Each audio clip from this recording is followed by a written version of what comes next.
My sister threw a DNA test box directly onto my plate of roasted turkey on Thanksgiving Day.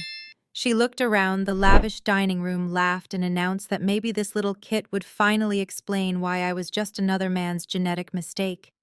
She wanted to prove I had no right to our late father's estate.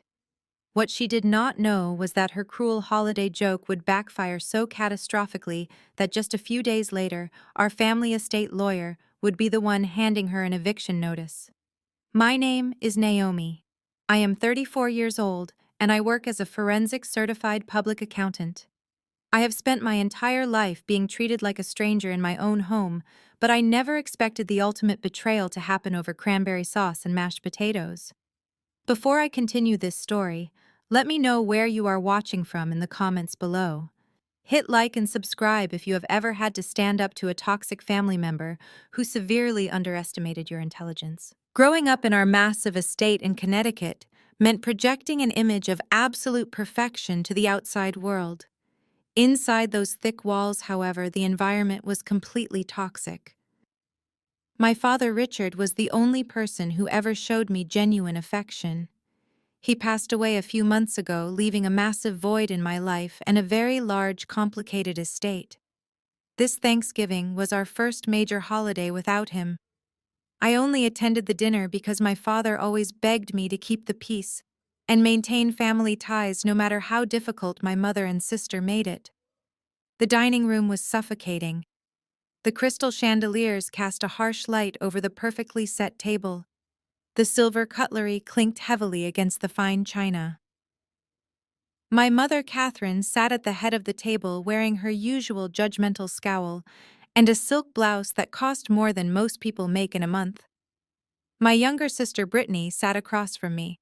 Brittany is 32 years old, the undisputed golden child, a social media influencer who spends her days flaunting a luxury lifestyle funded entirely by family money. Sitting next to her was her husband, Jamal.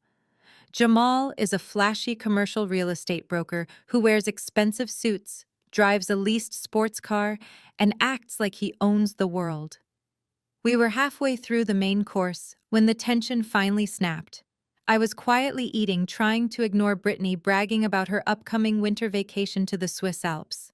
Suddenly, she reached into her designer handbag and pulled out a small rectangular box.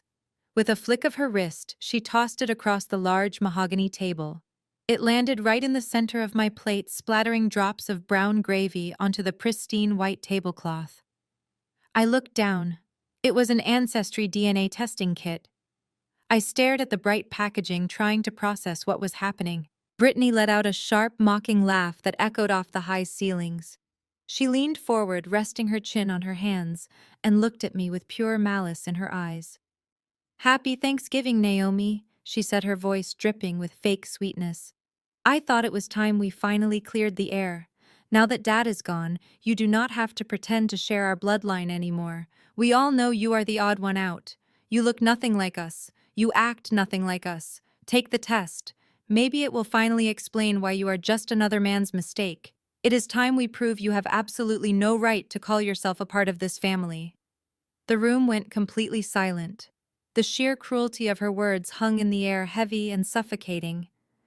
Any normal person would have burst into tears. Any normal sister would have screamed, thrown the box back at her, or run out of the dining room in a fit of absolute devastation. But I did not cry. I did not scream. I did not even flinch. Working as a forensic accountant trains you to remove all emotion from highly stressful situations. I deal with corporate fraud, hidden assets, and pathological liars every single day. When people attack you, they expect an emotional reaction. They feed on your pain. I refused to give Brittany that satisfaction. Instead, I slowly reached out and picked up the cardboard box. I wiped a small smudge of gravy off the corner with my linen napkin. My hands were perfectly steady. I looked up and met Brittany's eyes. Her smug smile faltered for just a fraction of a second when she realized I was not breaking down. My calmness unsettled her. I held the box in my hands, feeling the weight of what it represented. She thought this was a weapon to destroy me. She had no idea she had just handed me the exact tool I needed to expose every single lie she had ever told. Jamal leaned back in his custom-tailored velvet chair, the heavy gold face of his oversized watch catching the light from the chandelier overhead. He picked up his silver steak knife, meticulously slicing into his prime rib, and let out a booming laugh that seemed to shake the crystal glasses on the table. "Come on, Naomi," he said, chewing loudly. "Do not be like that. It is just a little family fun. Who knows, maybe the test will show your real dad is some bankrupt janitor from Queens. That would certainly explain your obsession with penny pinching and auditing boring tax returns all day." He pointed his fork at me, his diamond pinky ring flashing. Brittany giggled, placing her hand over his in a show of perfect marital solidarity. Jamal was exactly the kind of man my mother adored.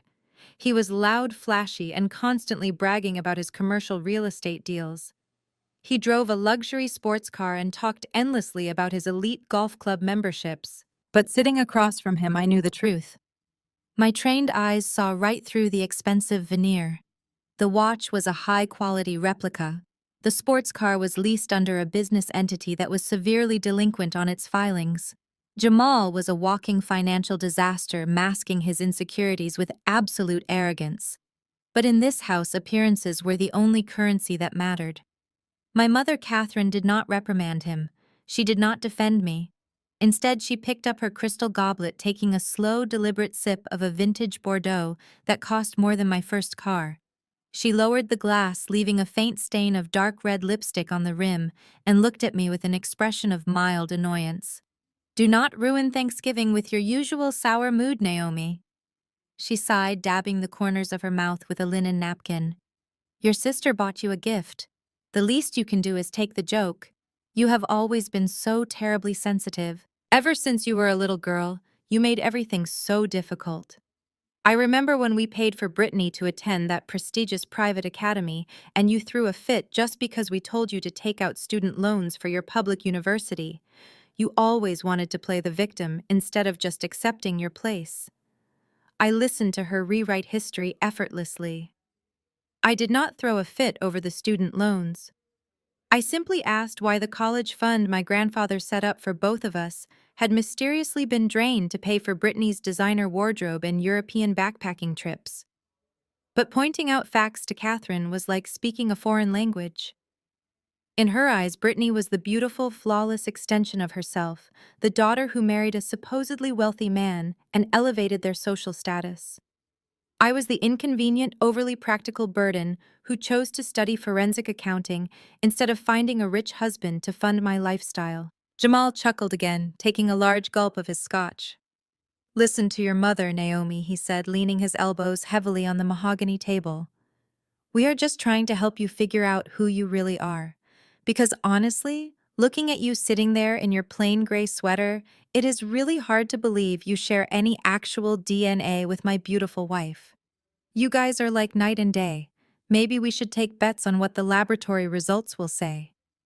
Brittany clapped her hands together in absolute delight. "Oh my gosh, yes. If it turns out she is only 50% related to our father, I am officially claiming the guest house on the property. Dad always said the estate stays in the direct bloodline, and I want to turn that little house into my new yoga studio." They were all looking at me now, a united front of pure cruelty. They were waiting for the inevitable break. For 30 years, the script in this house had been exactly the same. They would push, mock, and belittle me until I quietly excused myself, retreating to my room so they could enjoy the rest of their evening without my depressing presence ruining their perfect aesthetic. They expected me to stand up, throw my napkin on the table in tears, and walk away in defeated silence. But I was not that scared little girl anymore. I was a highly trained professional who spent my days dismantling the complex lies of corrupt executives. I knew how to read people, and more importantly, I knew how to read the hidden clauses of my late father's multi-million-dollar family trust. They thought they were humiliating me, but all they were doing was putting their own heads on the chopping block. I kept my eyes locked directly on Brittany. I did not say a single word. Instead, I brought my hands up from my lap. I grabbed the edge of the clear plastic wrapping, tightly sealing the Ancestry DNA kit.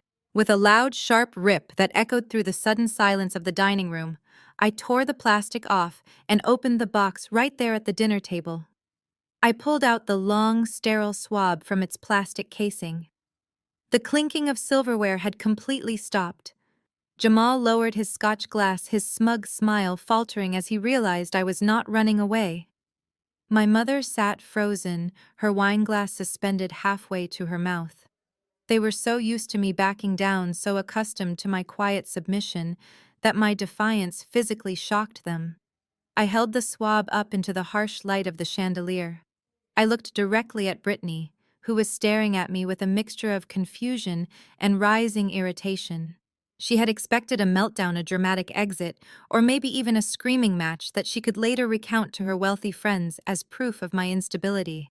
She did not expect clinical absolute compliance. I opened my mouth and firmly rubbed the cotton swab against the inside of my cheek. I counted exactly 15 seconds in my head, making sure I collected a sufficient sample. The silence in the dining room was so profound that the only sound was the faint ticking of the antique grandfather clock in the hallway. I could feel their eyes burning into me, but I kept my gaze locked onto my sister. I wanted her to remember this exact moment. I wanted her to remember that she was the one who initiated her own downfall. I approached this test with the exact same cold calculation I used when diving into a corrupt corporation's offshore bank accounts. Every lie leaves a paper trail, or in this case, a biological one. When I finished, I carefully pulled the swab out and placed it into the provided collection tube. I twisted the cap on tightly until it clicked, sealing my genetic code inside. I picked up the small barcode label peeled off the backing and wrapped it neatly around the tube. My hands moved with the precision of someone preparing hard evidence for a major federal audit. To me, this was not just a DNA test. This was Exhibit A in the prosecution of my own family.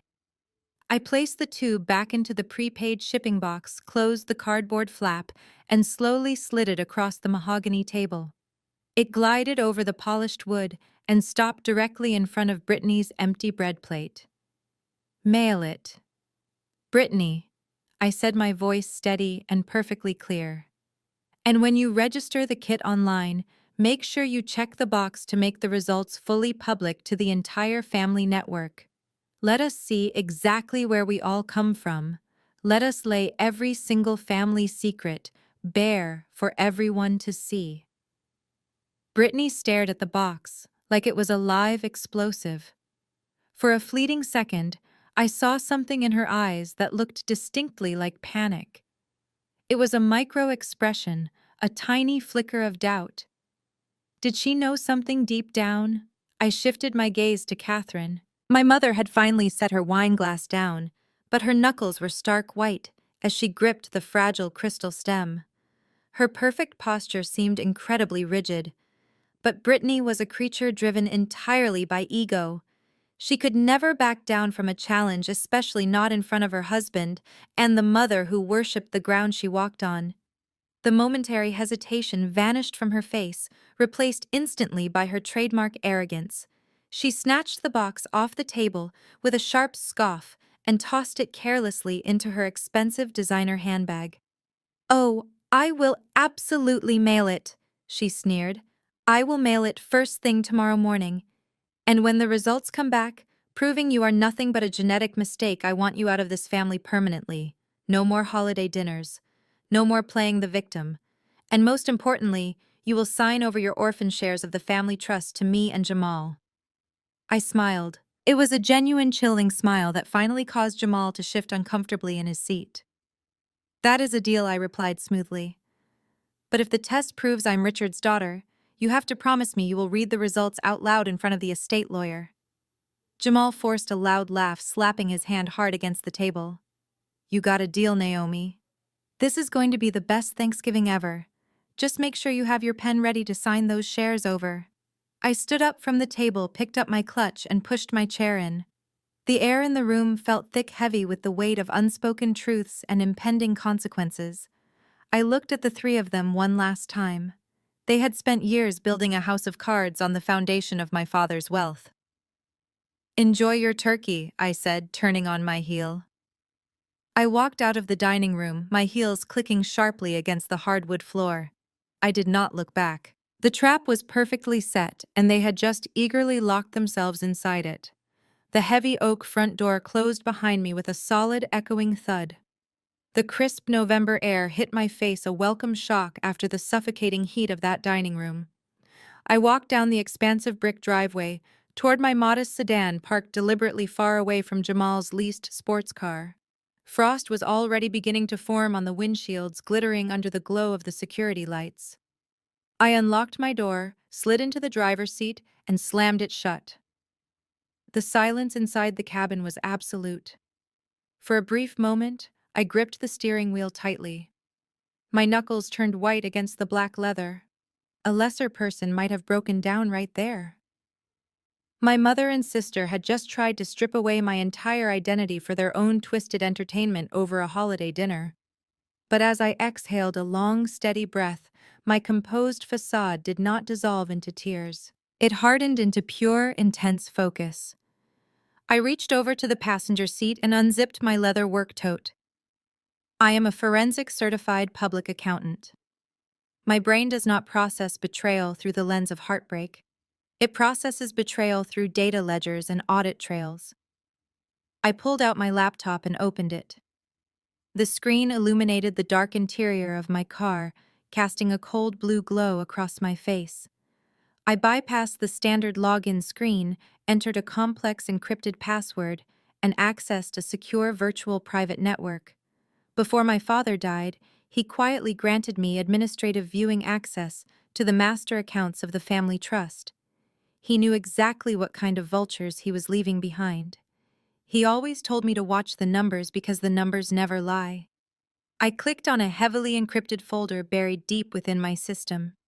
The title was simply labeled with my father's initials. Inside was a comprehensive real-time tracking system of the estate's financial movements over the past 6 months.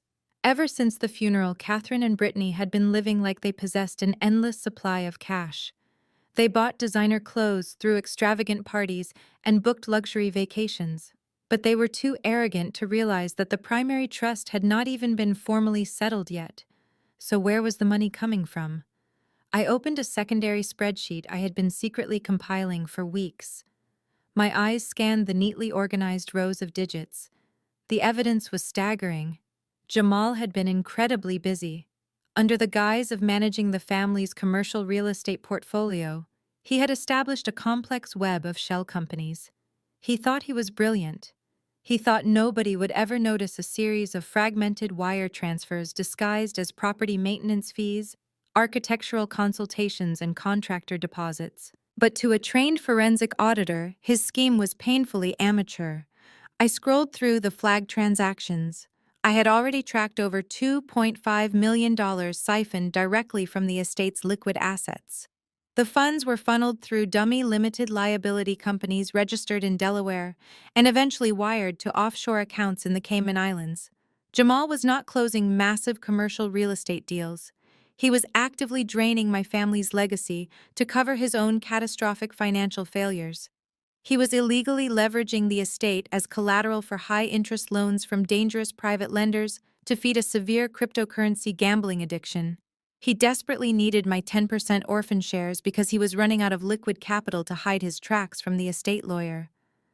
If he could force me out, he could liquidate my portion of the commercial portfolio to cover his margins. I scrolled down to the most recent transaction on the ledger. Just yesterday morning, he had initiated another massive wire transfer, completely unauthorized and highly illegal. He was desperate, and desperation makes greedy people incredibly sloppy. Brittany thought her little Thanksgiving stunt with the DNA test was a genius move to push me out of the picture. She wanted to humiliate me and force me to surrender my shares before the estate was fully executed. But she had no idea about the legal tripwires my father had hidden in his will. She did not realize that by officially submitting that test to a public registry, she would legally force the estate into a mandatory probate review. And a formal legal review meant a mandatory forensic audit of all family accounts. I gently closed the laptop, the screen going black and plunging the car back into darkness. I leaned my head back against the headrest and looked up at the brightly lit dining room window of the mansion. I could see their silhouettes still sitting at the table, probably laughing at my expense. "You absolute fools," I whispered to myself in the quiet darkness of the car. "You just handed me the exact weapon I needed." Monday morning arrived with the sharp efficiency I loved about my life away from my family. My downtown accounting firm occupied the 14th floor of a sleek glass building overlooking the busy streets of the financial district. This was my sanctuary. Here I was not the family scapegoat or the quiet girl sitting in the corner. I was a senior forensic auditor, respected by my peers and feared by embezzlers. I was sitting at my desk reviewing a corporate tax audit when the heavy glass doors to my private office violently swung open. My assistant Clara was right on his heels holding a hand up in protest. "I am so sorry," Naomi Clara said, sounding breathless. He just pushed right past the reception desk. I held up my hand, signaling Clara that it was fine. I calmly closed my client file and looked up. It was Jamal. But the man standing in front of my desk looked nothing like the arrogant, flashy real estate mogul who had mocked me over a plate of turkey just 4 days ago. Jamal was sweating profusely. Small beads of moisture lined his forehead, and his usually immaculate fade haircut looked disheveled. He wore a dark suit, but the tie was loose, and the crisp collar of his shirt was wrinkled. The gold Rolex on his wrist suddenly looked ridiculous against his shaking hands. The confident swagger was completely gone. In its place was the frantic, twitchy energy of a desperate man running out of time. He marched up to my desk, breathing heavily, and slammed a thick manila folder right on top of my neat stack of papers. "Sign it," he demanded. His voice was rough, lacking its usual smooth practice charm. I did not flinch. I slowly leaned back in my ergonomic chair, interlaced my fingers, and let the silence stretch for a few uncomfortable seconds. I wanted him to feel the power dynamic shift. This was my territory. "What is this, Jamal?" I asked, my voice completely flat. I did not make a move to touch the folder. He swallowed hard, his Adam's apple bobbing nervously. "It is a standard legal waiver," he said, tapping the cardboard cover with a trembling index finger. "It formally relinquishes your 10% orphan shares in the family commercial real estate company. It transfers your voting rights and equity directly to Brittany and me, effective immediately." I stared at him, letting a small cold smile touch the corners of my mouth. "And why would I sign away 10% of a multi-million-dollar portfolio on a Monday morning?" I asked. Jamal placed both hands on my desk, leaning in close as if trying to intimidate me. But I could smell the stale coffee and pure anxiety radiating off him. "I am doing you a massive favor, Naomi," he said, his voice dropping to a harsh whisper. "Brittany mailed that DNA test on Friday. The laboratory expedited the processing. The results are going to be finalized and uploaded to the public family registry by the end of the week." He paced a few steps away from my desk, wiping his forehead with the back of his hand, before turning back to face me. "We both know what that test is going to say." He continued, trying to inject some of his old arrogance back into his tone, though it sounded incredibly hollow. "It is going to prove you have absolutely no biological tie to Richard. When that happens, the estate lawyers are going to forcibly strip you of your shares anyway. It will be a massive, humiliating public spectacle. Your professional reputation in this city will be completely ruined." He pointed at the manila folder again. "If you sign this waiver right now, you walk away quietly. Brittany and I will handle the legal transition privately. No media, no public humiliation, no messy court battles. You get to keep your accounting career safe, and we get the shares that rightfully belong to the true bloodline. I am throwing you a lifeline here, Naomi.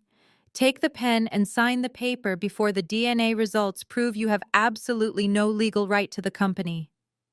I looked down at the folder, then back up at his bloodshot eyes. He really thought I was stupid.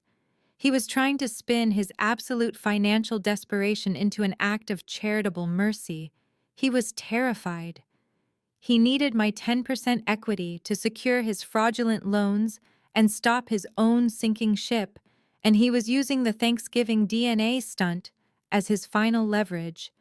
He had no idea that I already knew about the Cayman Island wire transfers and the millions he had stolen. He was aggressively handing me a match.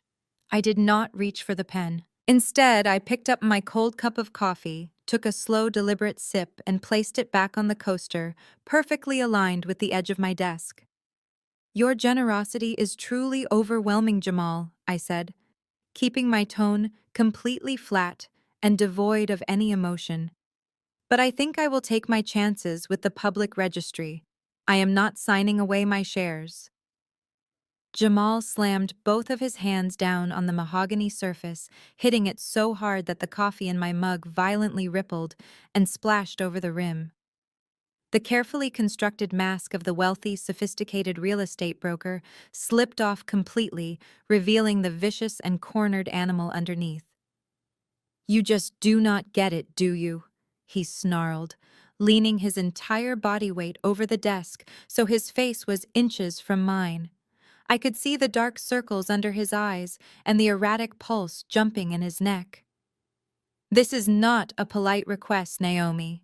You are going to sign that waiver right now, or I am going to make sure you never work in the financial sector of this city ever again." I leaned back slightly, maintaining steady eye contact. "Are you actually threatening me in my own office, Jamal?" "I am stating a fact." He shot back, his voice rising in volume until it echoed off the glass walls of my office. "You think you are so incredibly smart sitting up here with your little spreadsheets and calculators? You think you are better than us because you have some fancy letters after your name, but you do not know how the real business world works. I have connections, Naomi. High society connections.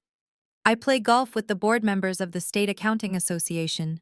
I dine at private clubs with the chief executive officers who hire your firm. One phone call from me, one word about how you are trying to unlawfully extort your grieving family out of their rightful inheritance, and I will have your precious certified public accountant license revoked before Friday. You will be completely blacklisted. You will be lucky to find a job doing basic tax returns at a strip mall in the suburbs." He began pacing furiously across the room, his expensive leather shoes squeaking sharply against the polished hardwood floor.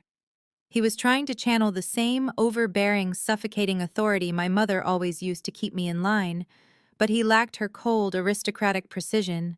He was just loud, sloppy, and reeking of panic. "You are going to sign those orphan shares over to Brittany and me today," he continued, running a shaking hand over his sweating forehead. "I need that 10% equity cleared immediately. I am closing on a massive new commercial development downtown. A $50 million project that will double the family portfolio. The bank needs the entire estate consolidated as collateral by Wednesday morning to approve the mezzanine financing. If you ruin this deal because of your petty jealousy over a stupid Thanksgiving DNA test, I swear to you, Naomi, I will destroy your entire professional life." He stopped pacing and pointed a trembling finger directly at my face, breathing heavily, as if he had just run a marathon. He looked triumphant, as if he had just delivered the ultimate checkmate. He thought throwing around financial buzzwords like collateral and mezzanine financing would intimidate me. He thought he was speaking to the clueless, easily bullied little sister who always backed down to avoid a confrontation. But as I sat there looking at his flushed, desperate face, my mind immediately cross-referenced his claims with the encrypted estate ledgers I had thoroughly reviewed in my car just 3 nights ago. A massive new commercial development downtown. A $50 million project.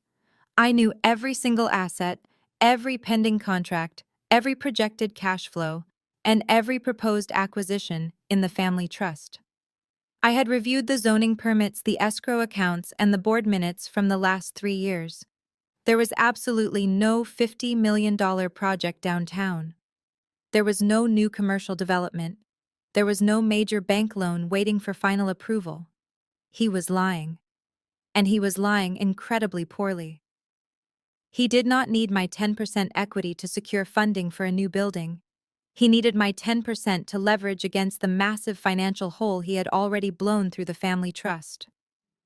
The offshore wire transfers to the Cayman Islands, the dummy limited liability companies, the missing liquid capital that he had gambled away. He had drained everything he could quietly access without triggering an alarm, and now the dangerous private lenders he owed were clearly breathing down his neck.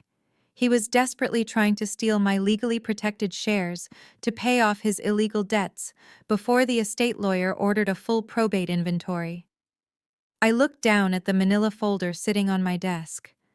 It was not a legal waiver designed to protect me from public humiliation. It was a frantic attempt to use me as a human shield against his own criminal fraud. I caught the lie instantly, and in that precise moment, I realized exactly how much leverage I truly had over him. I slowly stood up from my ergonomic chair, ensuring my movements were deliberate and unhurried. I did not raise my voice, nor did I mirror his frantic, desperate energy. Instead, I placed my palms flat on the polished mahogany surface of my desk and leaned forward, bringing myself closer to him until we were practically at eye level. The frantic pulsing of the vein in his neck was even more pronounced up close, a visible rhythm of his escalating panic. The smell of his expensive cologne could not mask the sharp scent of his fear. A $50 million new commercial development, I repeated, letting the words roll off my tongue with deliberate slowness. That is incredibly ambitious, Jamal, especially considering the current volatile state of the commercial real estate market. I am curious, though, is the primary mezzanine financing for this massive project being routed through the Horizon Zenith Holding Group? The effect of those specific words was instantaneous and absolutely devastating. Jamal completely froze. The angry red flush on his face drained away in a matter of seconds, leaving a sickly pale gray in its wake. His mouth opened slightly, but no sound came out. Horizon Zenith Holding Group was the exact name of the primary dummy limited liability company he had registered in Delaware. It was the central entity he had been using to funnel the stolen trust funds out of the country. I kept my eyes locked onto his, refusing to let him look away. I allowed a few seconds of agonizing silence to pass, letting the weight of my knowledge crush his remaining confidence before I delivered the next blow. Or perhaps I continued, my voice dropping to a soft conversational murmur. You are securing the funding directly from that offshore account in the Cayman Islands. You know the exact one I am talking about. The account that received a highly classified wire transfer of exactly $2.5 million over the course of the last 4 months. It is truly amazing how quickly capital can move across international borders when it is poorly disguised as architectural consulting fees and routine property maintenance. Jamal physically staggered backward. He bumped heavily into the leather guest chair behind him, his hands desperately gripping the armrest to steady his shaking legs. He looked at me as if I had just morphed into a terrifying monster right in front of his eyes. The illusion of his power was shattered. He tried to speak, but his voice cracked, coming out as a weak, rasping sound that lacked all of his previous arrogance. How do you... He started, then stopped, swallowing hard. What are you talking about, Naomi? I am a senior forensic accountant, Jamal, I said, tilting my head slightly.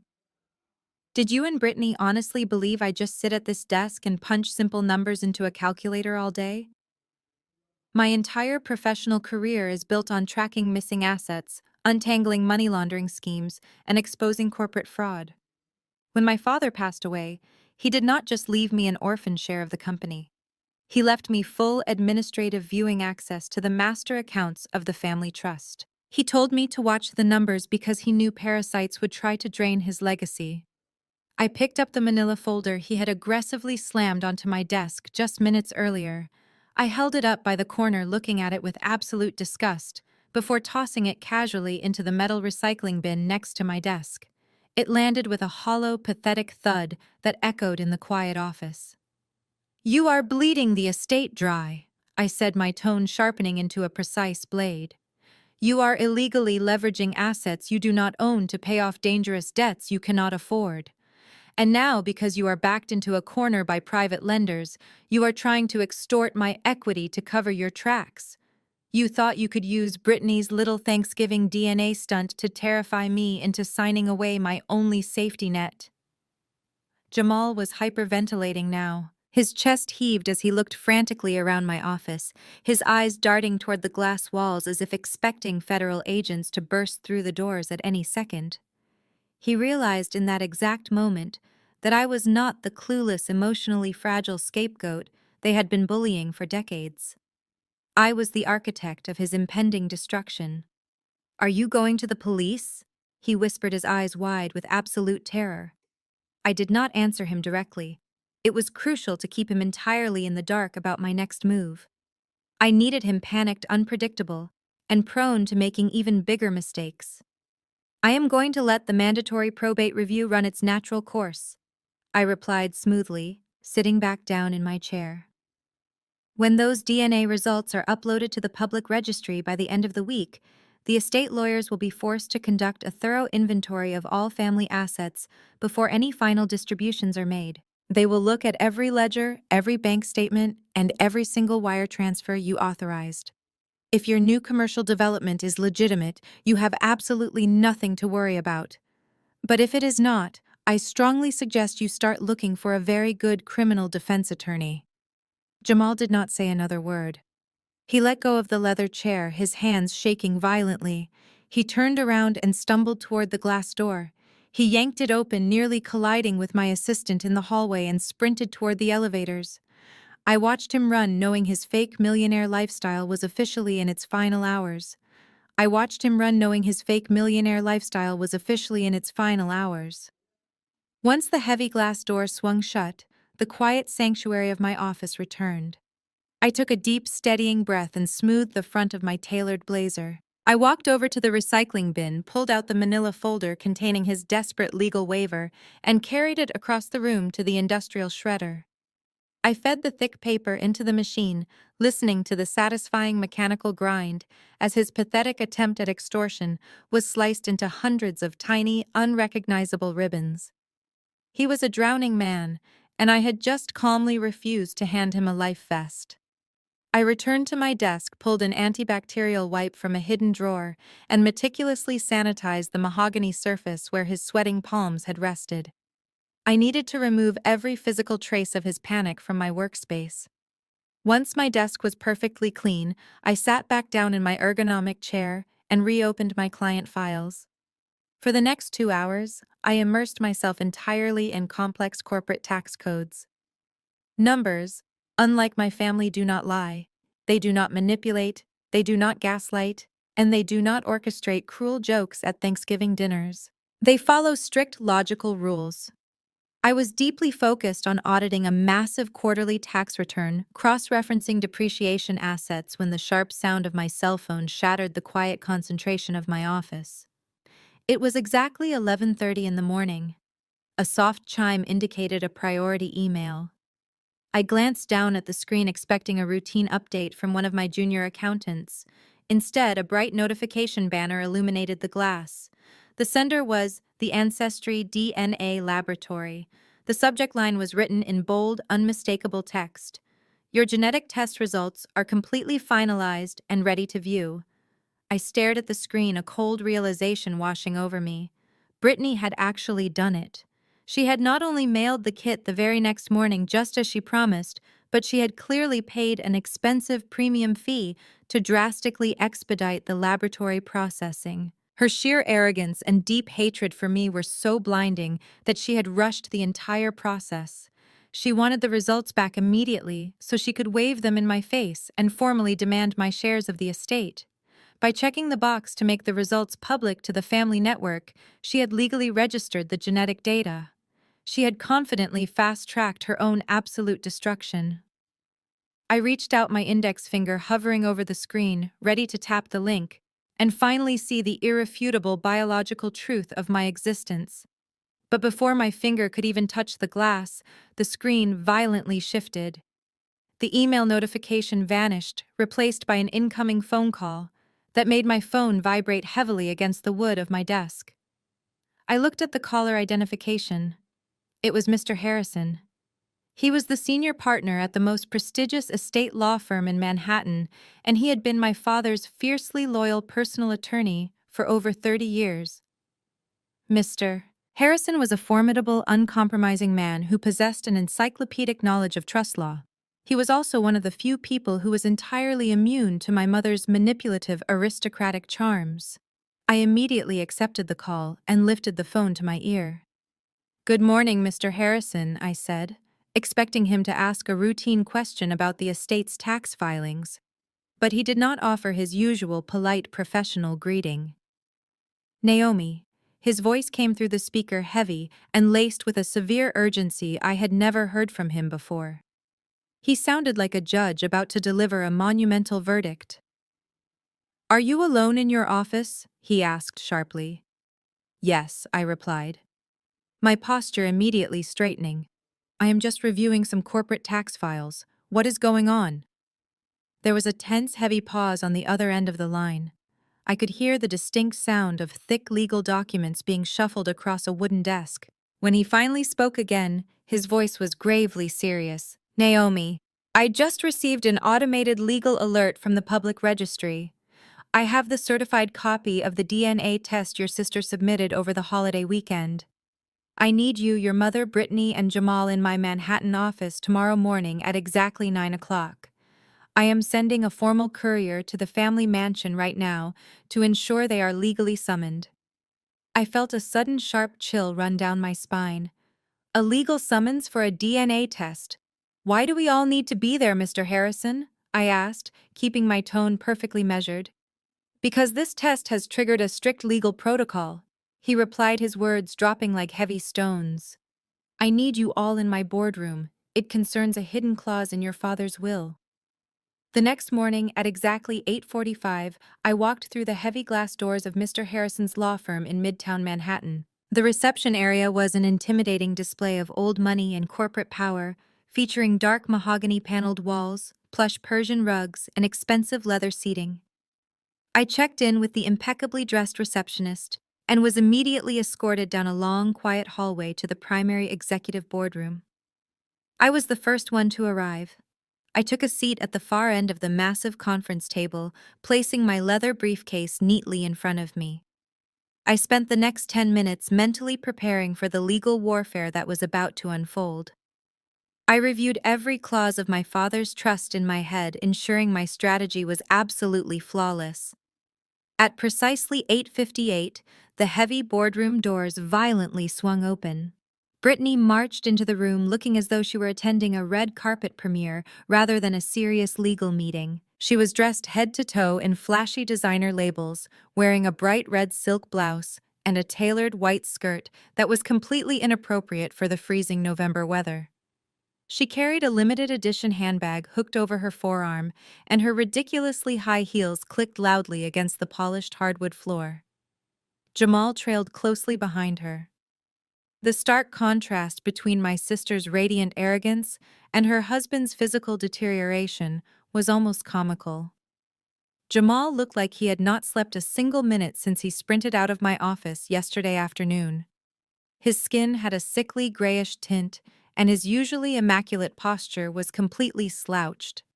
He was sweating despite the cool climate control of the building. He actively avoided making any eye contact with me, staring blankly at the expensive abstract artwork on the walls instead. Finally, my mother Catherine entered the room. She looked profoundly annoyed, tapping her manicured fingers aggressively against her phone screen.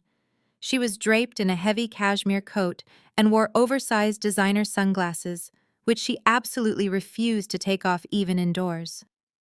"I cannot believe Harrison dragged us all the way into the city on a Tuesday morning," Catherine complained loudly, dropping her heavy coat onto an empty leather chair.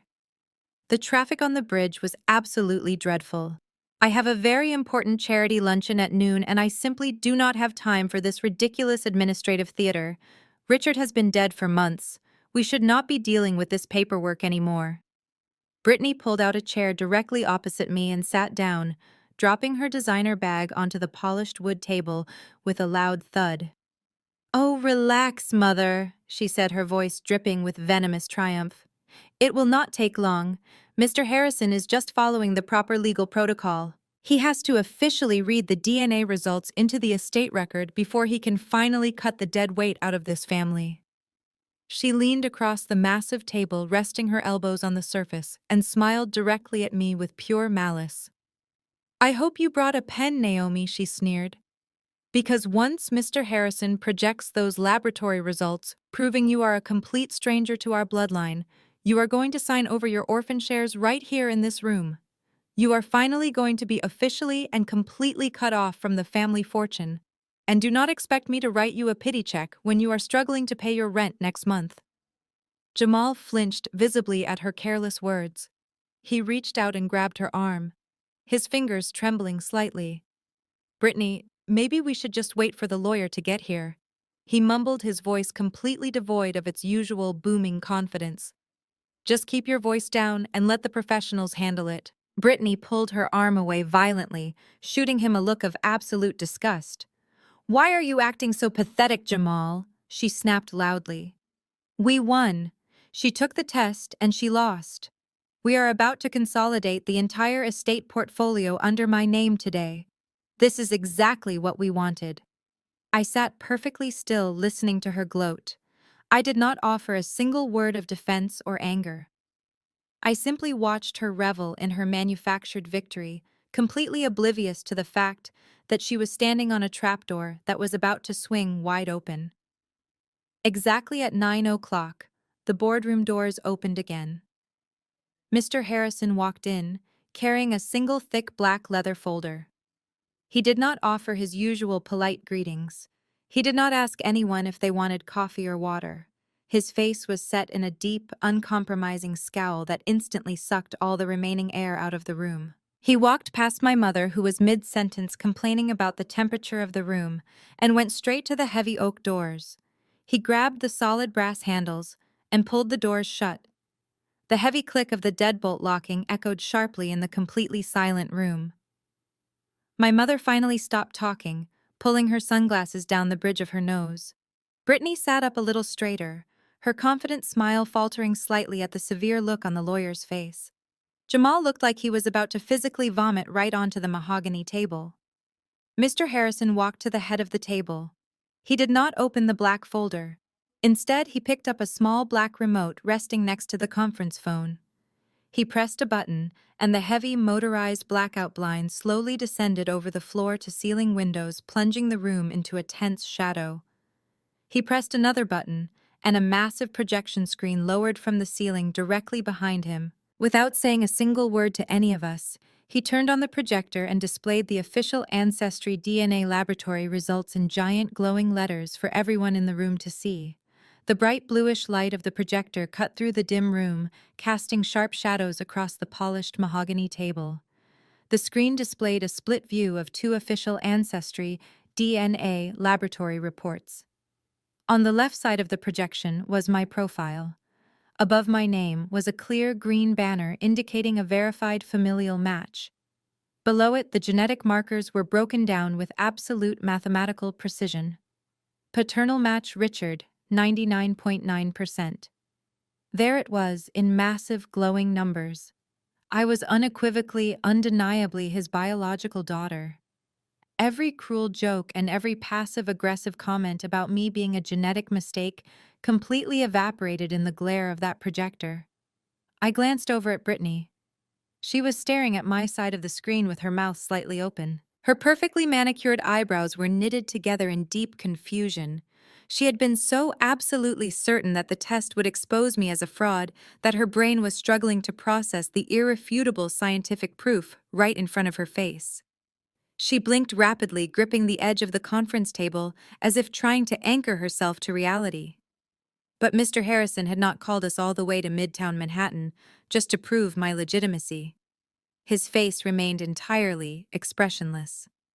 He slowly reached out and tapped the keyboard, scrolling the presentation down to reveal the second half of the laboratory report. The right side of the screen belonged to Brittany.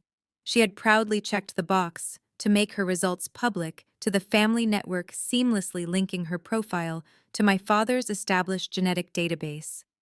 Under her name, there was no green banner. Instead, A stark red warning line divided the page.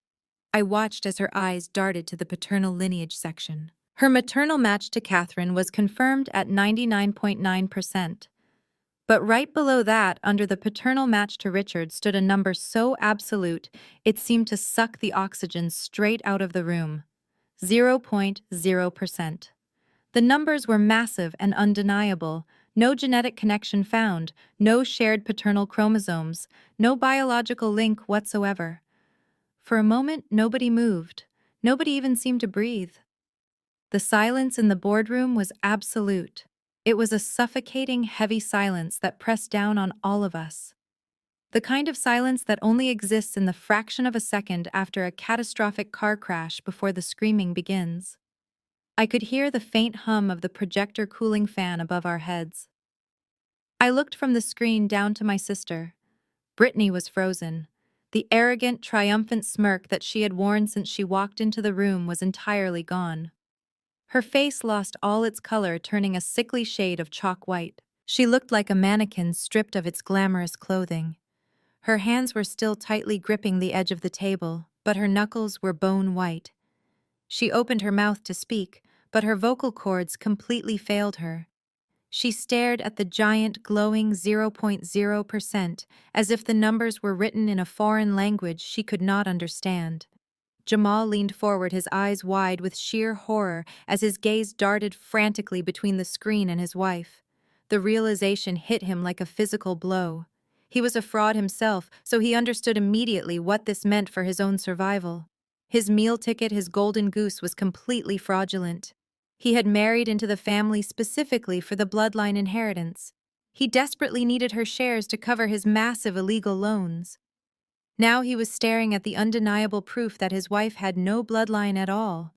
The irony was almost too sweet to bear. For my entire life, Brittany had paraded around our sprawling Connecticut estate acting like European royalty. She had treated me like a peasant trespassing on her land.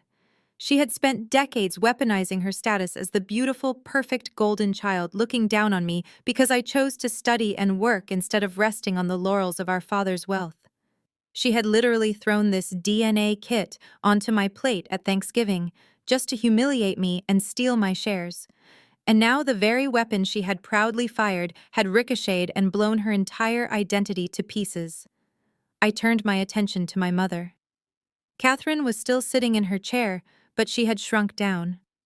Her oversized designer sunglasses could not hide the fact that she was physically trembling. Her hands were shaking so badly she had to clasp them tightly together in her lap. The aristocratic mask of the untouchable matriarch was completely shattered. The dark secret she had buried 32 years ago. The secret she thought she had successfully hidden behind expensive clothes and country club memberships was now glowing in high definition right in front of the most ruthless estate lawyer in Manhattan. The room remained dead silent. The reality settled heavily over the mahogany table. Brittany was not Richard's biological daughter. The undisputed golden child, the one who had always claimed the absolute right to the family fortune, was the actual illegitimate child. The dead silence was abruptly broken by the sharp, explosive sound of shattering porcelain. Catherine had been holding a delicate coffee cup she brought in from the reception area. Her trembling fingers simply gave out. The expensive cup hit the polished hardwood floor, sending hot, dark coffee splashing all over her pristine white designer shoes and the expensive Persian rug. She did not even flinch at the burning liquid. Her entire body jolted as if she had been struck by lightning. She sprang up from her leather chair with a frantic, uncoordinated energy that completely stripped away her carefully cultivated aristocratic elegance. "Turn it off!" she shrieked, her voice cracking into a shrill, hysterical pitch that I had never heard before. "Turn that ridiculous machine off right now, Harrison. It is a lie, a complete malicious fabrication. The laboratory made a mistake. They mixed up the samples." She scrambled awkwardly toward the front of the boardroom, her heavy cashmere coat tangling around her legs. She reached the projector and started frantically batting at the machine with her manicured hands, trying to find the power button. When she could not figure it out, she desperately yanked the heavy black power cord straight out of the wall socket. The bright projection screen instantly went completely dark, plunging the room back into the dim, shadowy light. But the darkness could not erase the massive numbers we had all just seen.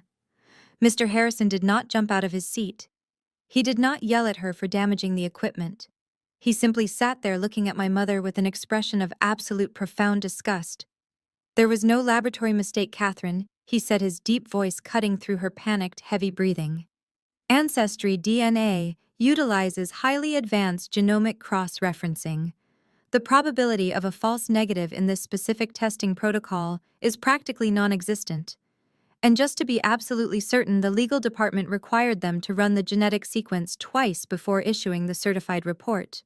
We both know exactly what those numbers mean. Catherine backed away from the projector, pressing her spine against the wood-paneled wall. She raised a shaking hand to her mouth. The ugly truth was finally dragged out into the harsh daylight. 32 years ago, my mother had engaged in a secret affair. While my father was working tirelessly to build his commercial real estate empire to provide for us, she was betraying him. She had brought another man's child into his home and passed it off as his own. And for 3 decades, she had aggressively favored the illegitimate child, treating the actual biological daughter like a worthless outcast, just to protect her own fragile ego and hide her monumental guilt. A piercing sound shattered the tension. It was a vicious, guttural scream coming from the other side of the table. Brittany had finally snapped out of her paralyzed state. She stood up so violently that her heavy leather chair tipped backward and crashed onto the floor. She pointed a trembling finger directly at our mother. "What did you do?" she screamed, her face contorting into an ugly mask of pure rage. "Who is my father, Catherine? Who is he?" Catherine squeezed her eyes shut, tears finally ruining her expensive makeup. "Brittany, please," she whimpered, holding her hands up defensively. "It was a long time ago. Your father Richard was always working. I was lonely. It does not matter who it was. Richard was your real father.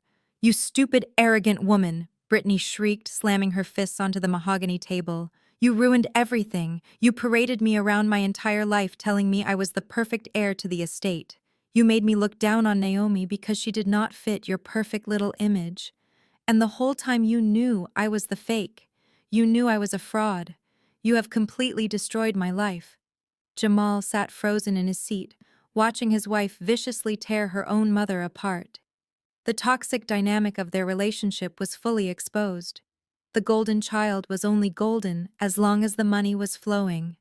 The second the foundation cracked, Brittany turned on Catherine like a starving animal. But Brittany was a creature driven entirely by greed. The initial shock of the betrayal quickly morphed into a frantic, desperate survival instinct. She stopped screaming and took a few deep, jagged breaths. She reached up and aggressively smoothed down her wrinkled silk blouse, forcing herself to regain composure. The panic in her eyes was rapidly replaced by a cold, calculating denial. She turned her back on our sobbing mother and faced Mr. Harrison squarely. She lifted her chin, adopting the same haughty, arrogant posture she had walked into the room with. "It does not matter," she said, her voice completely devoid of any emotion. "It does not change a single thing about my financial standing." Mr. Harrison raised an eyebrow slightly. "Is that so?" he asked calmly. "Yes." Brittany sneered, gripping the edge of the table again. "Richard raised me. He paid for my education. He signed my legal birth certificate. I have his exact last name on my passport and my driver's license. I am legally his daughter in the eyes of the state. Biology is just a stupid technicality. He did not disinherit me before he died, so legally I am still entitled to my full 50% of the estate. The money is still mine." She glared at me across the table, a desperate, triumphant smile returning to her face. "You thought this little laboratory trick was going to steal my fortune, Naomi," she spat. "But you are wrong. I am still an heir." She was incredibly confident. But she was about to learn that my father had always been one step ahead of her. Mr. Harrison did not argue with her legal theories. He simply reached out with perfectly steady hands and picked up the thick black leather folder he had carried into the room. He untied the thin string binding it shut and slowly opened the cover. The sound of the crisp parchment paper rustling in the quiet boardroom was deafening. He adjusted his reading glasses and looked directly at my mother, who was still pressing herself against the wood-paneled wall, as if trying to physically merge into it. Catherine, he began, his voice echoing with absolute authority. Richard was a brilliant businessman, but more importantly, he was a deeply observant husband. Did you honestly believe he never noticed the discrepancies? Did you really think a man who built a commercial real estate empire from the ground up would just blindly accept everything you told him without ever looking at the fundamental details? Catherine let out a pathetic, trembling gasp, her hands flying to her face to cover her mouth. "What are you saying?" she whispered, her voice shaking violently. "I am saying that Richard found out about your affair exactly 5 years ago," Mr. Harrison stated bluntly. "He hired an elite private investigator after finding some old banking records you carelessly left inside a winter coat pocket. He knew you had been secretly funneling his money to a man you met at your prestigious country club. And more importantly, he discovered the exact timeline of your pregnancy with Brittany. He knew the truth, Catherine. He knew everything." Brittany sank slowly back into her leather chair, her arrogant posture completely collapsing like a deflated balloon. He knew, she asked, her voice barely audible over the hum of the cooling projector fan. "He knew I was not his daughter, and he never said a single word to me." "He never said a word to you," Mr. Harrison corrected, turning his sharp, piercing gaze toward her. "Because he wanted to handle the ultimate betrayal on his own specific terms. He came to this exact office 5 years ago and sat right where you are sitting now. He was absolutely devastated, but he was also incredibly angry. He considered filing for a highly publicized divorce immediately. But he knew a massive public scandal would severely damage the share price of his company right before a major commercial acquisition. So instead of fighting your mother in open family court, he decided to silently rewrite the absolute foundation of his entire legacy." Mr. Harrison reached into the black folder and pulled out a heavy document. It bore a thick gold notary seal and my father's unmistakable bold signature at the bottom. When Richard quietly updated the master trust, he completely restructured the inheritance protocols, Mr. Harrison explained, holding the thick document up so the gold seal caught the dim light of the room. He created a highly specific ironclad legal stipulation. It is a fail-safe mechanism designed entirely to protect his life's work from fraudulent claims. We referred to it as the bloodline clause. Jamal leaned so far forward over the mahogany table that he almost lost his balance. His expensive tailored suit was now clinging to his sweating back. "What does that mean?" he demanded, his voice cracking with absolute frantic panic. "What exactly is a bloodline clause?" Mr. Harrison lowered the document and looked straight at Jamal. "It means that Richard explicitly and legally restricted the disbursement of the entire $15 million estate. The clause dictates that not a single penny of the trust, not a single share of the commercial real estate portfolio, and not a single piece of physical property can be transferred to anyone who cannot medically prove they share his exact genetic sequence." The boardroom descended into another crushing layer of heavy silence. The absolute brilliance of my father's long game washed over me. He had weaponized the very genetics that my mother had lied about for over 3 decades.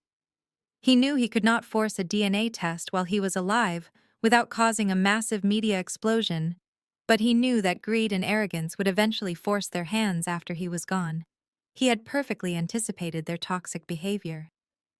"So let me be absolutely clear," Mr. Harrison continued, his voice rising slightly to fill the massive room. "This specific clause explicitly overrides any previous naming conventions in the original will. It legally overrides the birth certificate. It overrides the fact that Brittany currently shares his last name on her passport. The master trust stipulates that only a verified biological descendant can inherit the assets." He paused, letting the heavy reality sink in before delivering the final fatal blow to their fake empire. And because Brittany voluntarily submitted her DNA to a public legal registry and linked it directly to the family network, she has formally and permanently triggered the bloodline clause against herself. The entire $15 million estate is strictly restricted to verified biological descendants, which means, as of this exact moment, Brittany is legally entitled to absolutely nothing. Brittany stared at Mr. Harrison as if he had just spoken in a foreign language. The words hung heavily in the cold air of the boardroom. Absolutely nothing. She repeated the words slowly, her voice trembling with a mixture of complete disbelief and mounting horror. But you cannot do that. I am his daughter. I have lived in that house my entire life.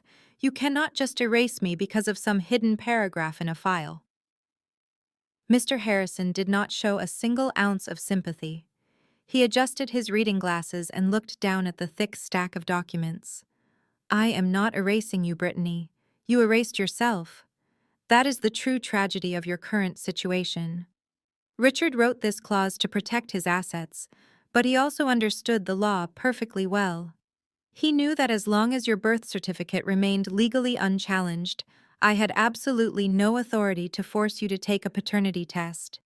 If you had simply done nothing, if you had just sat quietly and waited for probate to close, the money would have been distributed exactly as you expected. I would have been legally bound to release your 50% share. He leaned forward, resting his hands flat on the polished mahogany table. But you could not just leave it alone. Your arrogance got the better of you. In your desperate attempt to humiliate your sister over a holiday dinner, you voluntarily purchased a genetic testing kit. You willingly swabbed your own cheek. You paid extra for expedited processing. And most importantly, you intentionally checked the legal box authorizing the laboratory to publish your genetic markers to a public registry. By trying to publicly shame Naomi, you handed me the exact legal instrument I needed to activate the bloodline clause. You quite literally pulled the trigger on your own disinheritance. The realization washed over Brittany like a physical wave of sickness. She looked down at her shaking hands, the same hands that had smugly tossed that cardboard box onto my plate just a few days ago. The profound irony of her situation was absolute. She had built her entire identity around being the superior golden child, the rightful heir who belonged in the mansion, while I was just an unfortunate mistake. She had weaponized her supposed bloodline to terrorize me for my entire life, and now that very same weapon had completely destroyed her. You did this to me, she whispered slowly, turning her head to glare at me. Her eyes were wide, filled with a frantic and desperate hatred. You knew about the clause. You set me up. I met her gaze without blinking. My voice was perfectly calm, completely devoid of the emotional chaos that was consuming her. I did not set you up, Brittany. I did not force you to buy that test. I did not force you to throw it at me during Thanksgiving dinner. And I certainly did not force our mother to lie about your paternity for 32 years. You dug this hole entirely by yourself, using your own greed and your own cruelty as the shovel. I just simply stepped out of the way and watched you fall in. Catherine began to sob loudly from the other side of the room, burying her face in her hands. The pristine illusion of her perfect aristocratic family was lying in shattered pieces on the boardroom floor. She had gambled everything on a lie, and now she had to watch her favorite child lose millions of dollars because of it. Mr. Harrison cleared his throat loudly, demanding the room's attention once again. He closed the black leather folder and folded his hands neatly on top of it. He looked directly at me, his stern expression softening just a fraction of an inch. The legal protocols are incredibly clear, he stated, his voice echoing slightly in the large space. Because Brittany has been medically and legally disqualified as a beneficiary, her portion of the estate does not revert to your mother. Under the strict parameters of the bloodline clause, any forfeited assets are immediately absorbed back into the primary trust and distributed to the remaining verified biological descendants. He paused for a moment, letting his eyes sweep across the terrified faces of my mother, my sister, and Jamal, before delivering the final and absolute verdict. Naomi, your genetic test has been legally certified and entered into the official estate record. You are the only verified biological child of Richard. Therefore, as of this morning, you are the sole legal heir. The entire $15 million estate, including the commercial real estate portfolio, the liquid financial assets, and the family mansion, belongs exclusively to you. $15 million. The entire commercial portfolio, the family mansion, all of it belonged exclusively to me. Before anyone could take a full breath to process the monumental shift in power, a chaotic and violent sound erupted from the other side of the table.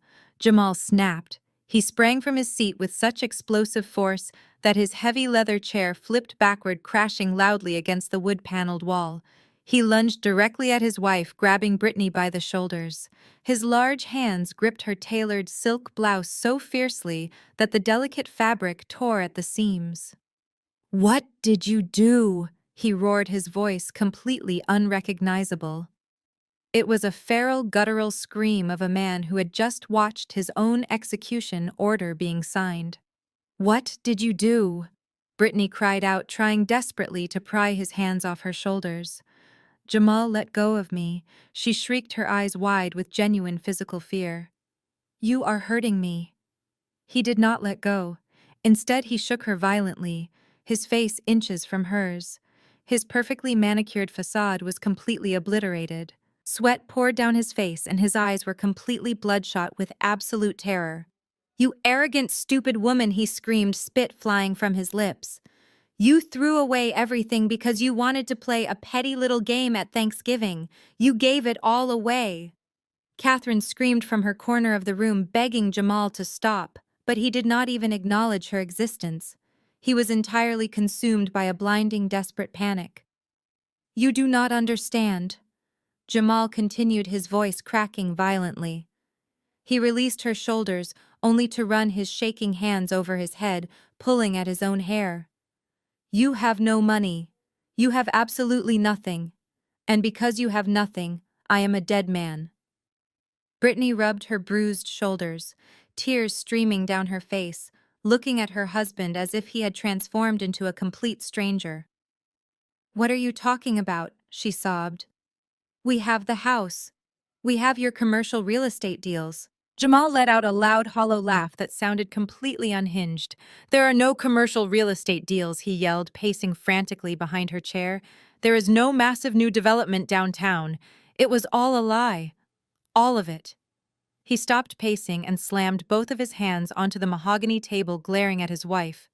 "I am broke, Brittany. I have been broke for 2 years. My entire portfolio went under. I tried to recover the losses by heavily investing in offshore cryptocurrency markets, but the entire exchange collapsed. I lost everything." Brittany stared at him, her mouth opening and closing, as the reality of his financial ruin slowly pierced through her own shock.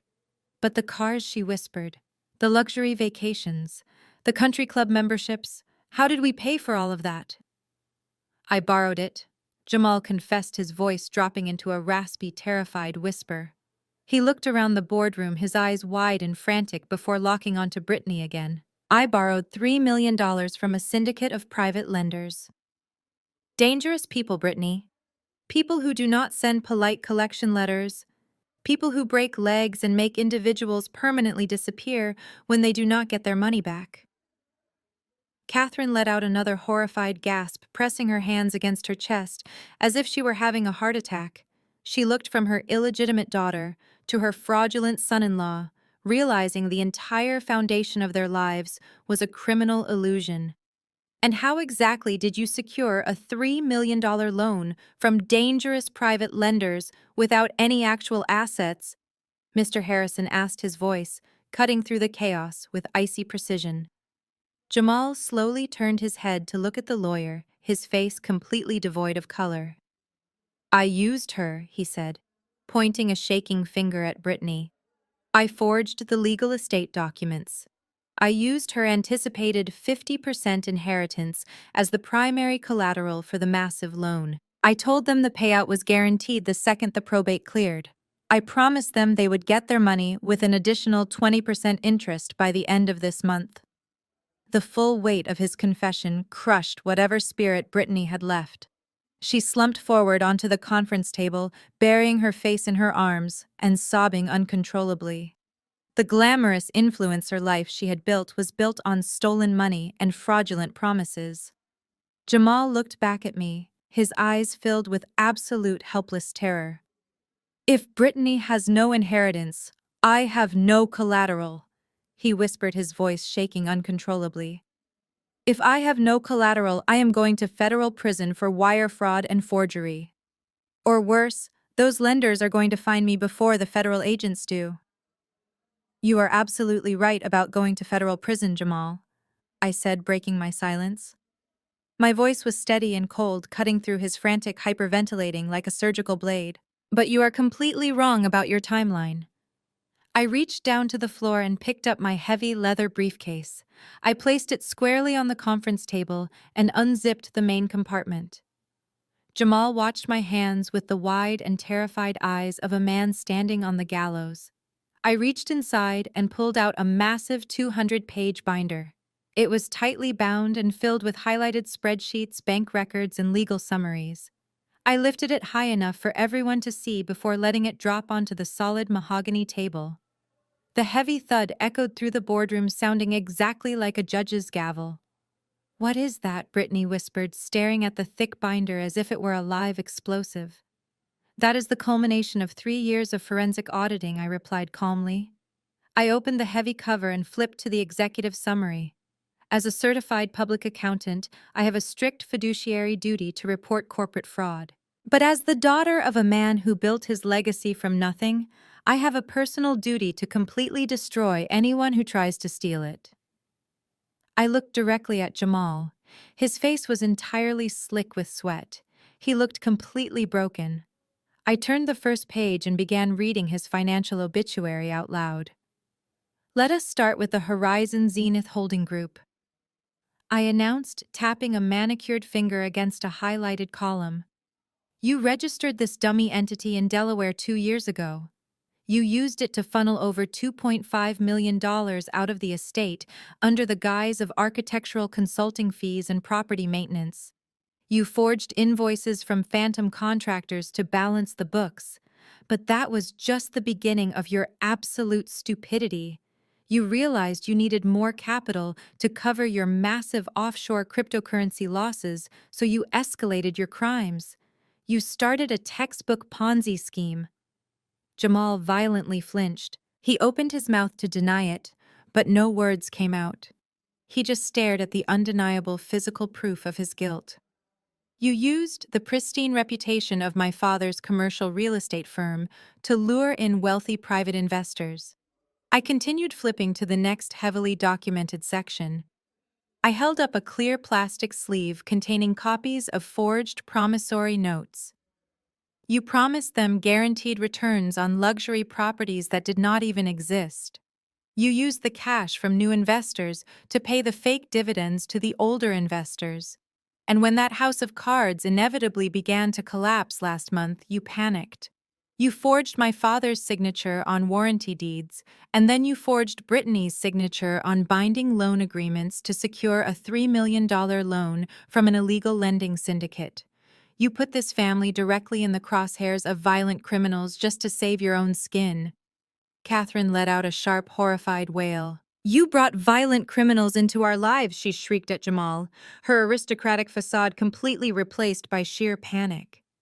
"You could have gotten us all killed over your stupid gambling addiction." Jamal ignored her entirely. His eyes were fixated on the binder in front of me. "Naomi, please," he begged, his voice cracking into a pathetic whimpering sound. He took a staggering step toward me, his hands clasped together in a desperate physical plea. "You are the sole heir now. You have the $15 million. You have all the liquid assets. You can pay off the private lenders today. We can sweep this entire mess under the rug. I will divorce Brittany. I will walk away forever and never bother you again. Just give me the money to pay them off so they do not kill me. He was literally begging for his life. The man who had mocked me over a plate of turkey, the man who had threatened to completely destroy my accounting career just 24 hours ago, was now weeping and pleading for my mercy. It was the most pathetic display I had ever witnessed. Mr. Harrison sat quietly at the head of the table, watching the scene unfold, with an expression of grim professional satisfaction. He knew exactly what kind of predator Jamal was. I looked down at the forensic audit, then back up at his tear-stained face. I reached out and slowly closed the heavy cover of the binder. "I am not going to pay off your illegal debts, Jamal," I said, my voice completely devoid of any sympathy. "And even if I wanted to, it is far too late for a financial cover-up." Jamal froze. "What do you mean it is too late?" He breathed, his chest heaving rapidly. "Did you really think I printed this massive binder just to show it to you in a boardroom?" I asked, allowing a cold smile to finally touch my lips. "I am a licensed forensic auditor. When I uncover a multi-million-dollar financial crime, I do not keep it a family secret. I finalized this entire report over the holiday weekend. Yesterday morning, right after you stormed into my office and threatened to revoke my professional license, I made two very important phone calls." I paused, making sure every single person in the room was listening closely to my next words. I digitally forwarded the complete unredacted audit binder to the Enforcement Division of the Securities and Exchange Commission. I stated clearly. And then I sent a physical copy directly to the Financial Crimes Unit of the Federal Bureau of Investigation. That was exactly 24 hours ago, Jamal. They have all the evidence. They are already coming for you. That was exactly 24 hours ago, Jamal. They have all the evidence. They are already coming for you. Jamal let out a sound that was less human and more like the whine of a cornered animal. His knees buckled completely. He collapsed right there on the expensive Persian rug of the law firm boardroom, curling into a pathetic ball and gasping for air. Brittany did not even look down at him. She was entirely catatonic, staring at the polished mahogany table with completely blank eyes as the full reality of her destroyed life washed over her. But my mother, Catherine, possessed a completely different kind of survival instinct. The sheer panic that had gripped her just moments ago abruptly vanished, replaced instantly by the cold, calculating entitlement she had worn like armor for over 3 decades. She straightened her posture, smoothing down the front of her heavy cashmere coat. She stepped carefully around Jamal's trembling body on the floor and marched directly toward the head of the table. "Stop this nonsense immediately!" Catherine demanded, her aristocratic voice ringing out with forced authority. She slammed her manicured hands flat on the table, glaring directly at the estate lawyer. "I am not going to stand here and watch you and Naomi terrorize my family with these ridiculous technicalities. Richard is dead. I am his widow. I am his surviving spouse. Therefore, I hold the primary marital rights over this entire estate." Mr. Harrison looked up at her over the rim of his reading glasses, his expression completely unreadable. "Is that what you believe, Catherine?" he asked calmly. "I know my rights as a wife." She snapped, her confidence swelling as she thought she had finally found the ultimate legal loophole. "The bloodline clause might disqualify Brittany from her direct inheritance, but it does not disqualify me. As the surviving matriarch, I am taking full administrative control of the primary trust. I will personally manage the commercial portfolio and the liquid assets. And my first official act as the executor of my husband's estate will be to formally banish Naomi from the family mansion. I'm going to make sure you never see a single dime of that $15 million, Naomi." She looked over at me with a triumphant, malicious sneer. She genuinely believed her status as the grieving widow was an impenetrable shield.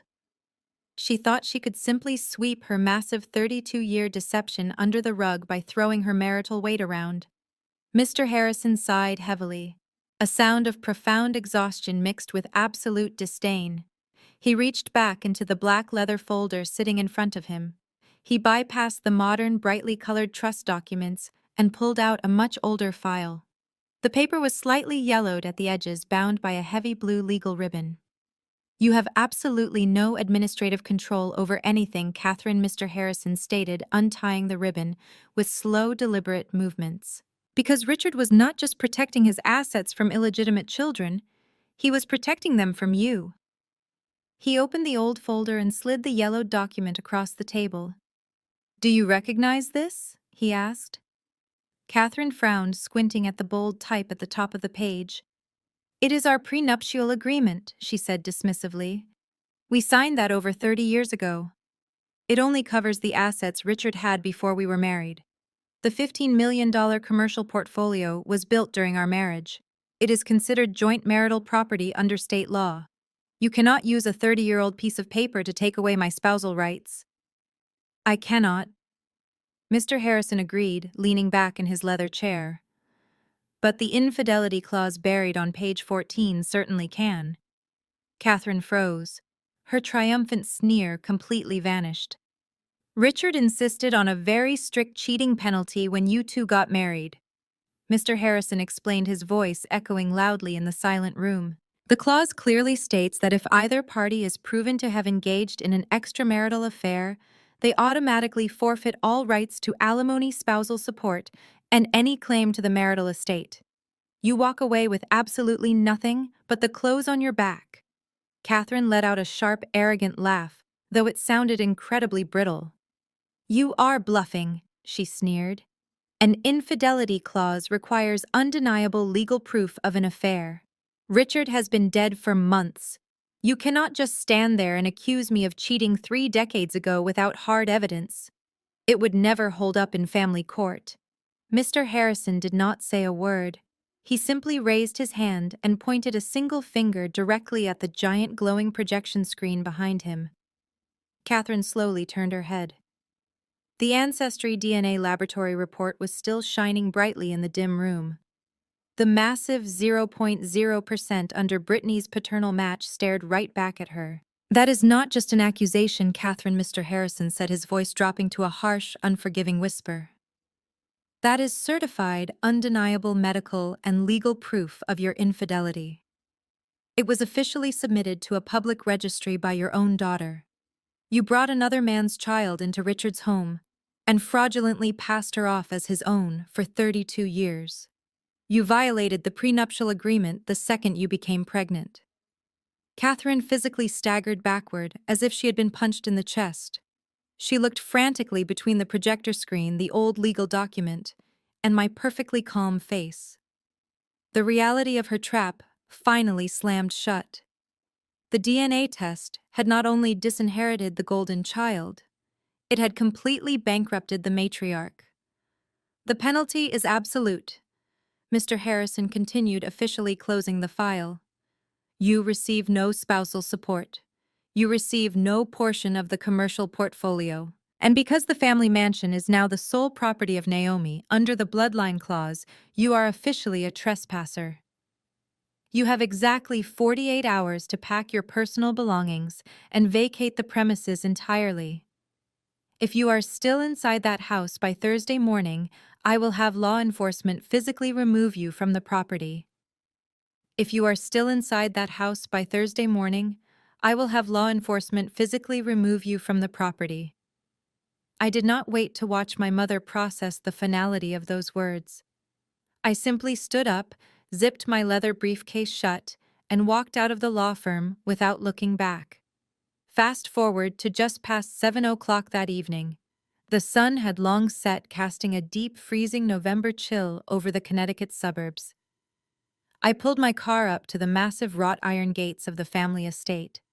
I was not alone. Right behind my vehicle was a heavy black sport utility vehicle carrying 3 licensed private security contractors. I had hired them immediately after leaving Mr. Harrison.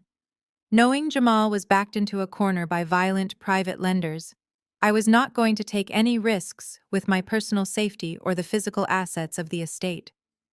The security team stepped out of their vehicle. They were imposing, highly professional and dressed in dark tactical suits. They flanked me as I walked up the wide brick driveway toward the entrance. The heavy oak front door was completely wide open, letting the freezing wind blow directly into the grand marble foyer. I stepped inside, my heels clicking sharply against the floor, and stopped dead in my tracks. The house, which had always been a pristine, suffocating museum of my mother's aristocratic vanity, was completely unrecognizable. It looked as though a violent storm had ripped through the luxury boutiques of Fifth Avenue and deposited the wreckage directly into the living room. Absolute chaos reigned. Designer dresses, expensive high heels, and luxury leather handbags were strewn across the antique velvet furniture. Large cardboard wardrobe boxes were scattered everywhere, half-taped and overflowing with expensive fabrics. The grand crystal chandelier illuminated a scene of pure, pathetic panic. Catherine and Brittany were running around the main floor like trapped animals in a burning building. My mother was frantically trying to stuff a massive, heavy silver candelabra into a canvas tote bag. Her usually immaculate hair was disheveled, hanging in limp strands around her face, and her heavy makeup was severely smeared under her eyes from crying. Brittany was sitting on the floor in the middle of the hallway, surrounded by a mountain of silk scarves and cashmere sweaters. She was crying hysterically, aggressively pulling at the zipper of an overstuffed leather suitcase that simply refused to close. When they heard the heavy footsteps of my security detail entering the foyer, they both froze. Catherine dropped the silver candelabra. It hit the hardwood floor with a loud, heavy crash, denting the polished wood. They stared at me and the three large men standing behind me with expressions of absolute terror. They thought I had brought the police to arrest them. "I am not here to arrest you," I said, my voice cutting through the sound of the freezing wind blowing through the open door. "I am here to secure my property. These men will be staying in the house until you are fully vacated to ensure you do not steal any fixtures, artwork, or assets that belong to the estate. You are allowed to take your personal clothing and your own cosmetic items. Everything else stays exactly where it is." Catherine let out a bitter, ugly sob, wrapping her arms tightly around her cashmere coat. "You are a monster, Naomi," she spat, her voice trembling with absolute venom. "Kicking your own mother out into the freezing cold just to prove a point. You have completely ruined us." I ignored her pathetic attempt at manipulation. I surveyed the absolute disaster area, my eyes scanning the massive piles of luggage and the scattered boxes. Despite the overwhelming mess, I immediately noticed that something very specific was missing from the scene. There were no men's clothes scattered on the stairs. There were no large golf clubs being dragged out the door. The flashy leased sports car was not parked in the circular driveway outside. "Where is Jamal?" I asked, my tone completely flat. The question hit Brittany like a physical blow. She let go of her jammed suitcase and buried her face in her hands, her shoulders shaking violently. She let out a loud, agonizing wail that echoed off the high ceilings of the mansion. "He is gone," she choked out, wiping her nose with the back of her hand. Her perfect influencer aesthetic was completely shattered, leaving behind a terrified, broken woman. "He left me, Naomi. He came back to the house, packed a single duffel bag, and took my entire jewelry box. He completely emptied the emergency cash safe in his home office, took the keys to my car, and drove off toward the airport hours ago. He abandoned me." Jamal had realized that the sinking ship was finally going under. Instead of staying to face the federal authorities or the dangerous private lenders he owed millions to, he had chosen the path of a complete coward. He had stripped his own wife of her last remaining valuable possessions to fund his escape, leaving her behind to face the absolute financial ruin he had helped create. The heavy silence that followed her confession was completely suffocating. The cold November wind continued to blow freely through the open front door, rustling the loose packing paper and designer tissue scattered across the grand marble foyer. My security guards stood perfectly still, their faces impassive as they watched the absolute destruction of the golden child. Catherine was speechless, staring at her daughter in pure horror. Before my mother could even offer a single word of false comfort, a sharp, piercing sound shattered the quiet tension of the room. It was a cell phone ringing. The sound was muffled, coming from somewhere deep inside the massive pile of silk scarves and cashmere sweaters Brittany had abandoned on the floor. Brittany gasped, her eyes widening with a sudden desperate flare of hope. She lunged forward frantically, digging her manicured hands through the expensive fabrics until she unearthed her phone.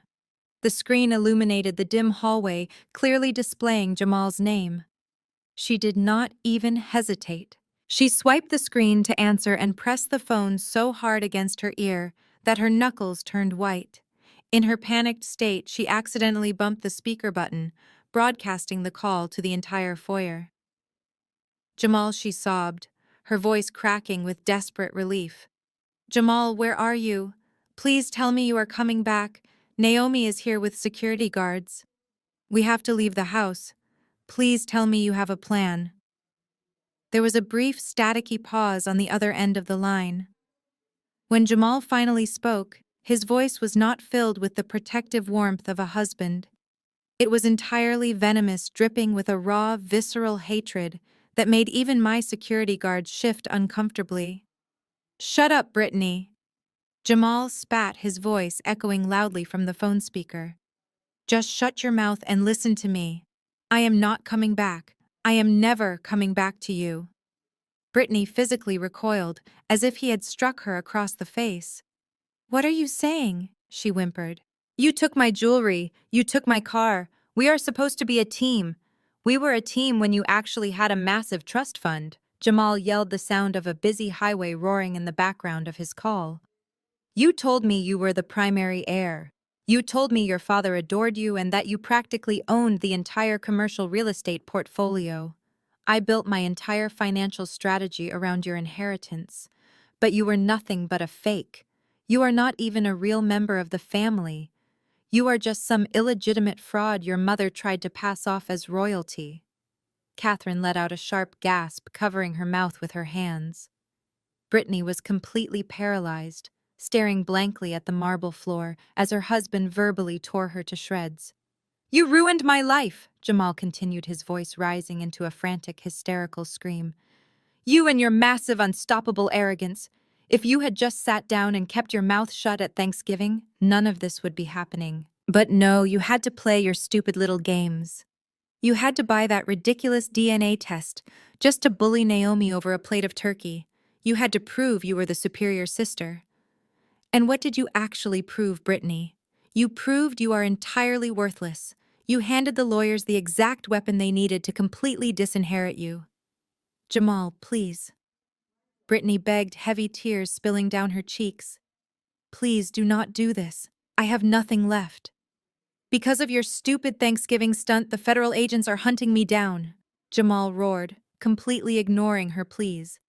The private lenders are going to fine me. I am a dead man because you wanted to show off. I am taking whatever cash I got from your jewelry and I am leaving the state. Do not ever try to contact me again. I am formally filing for divorce the second I cross the state line.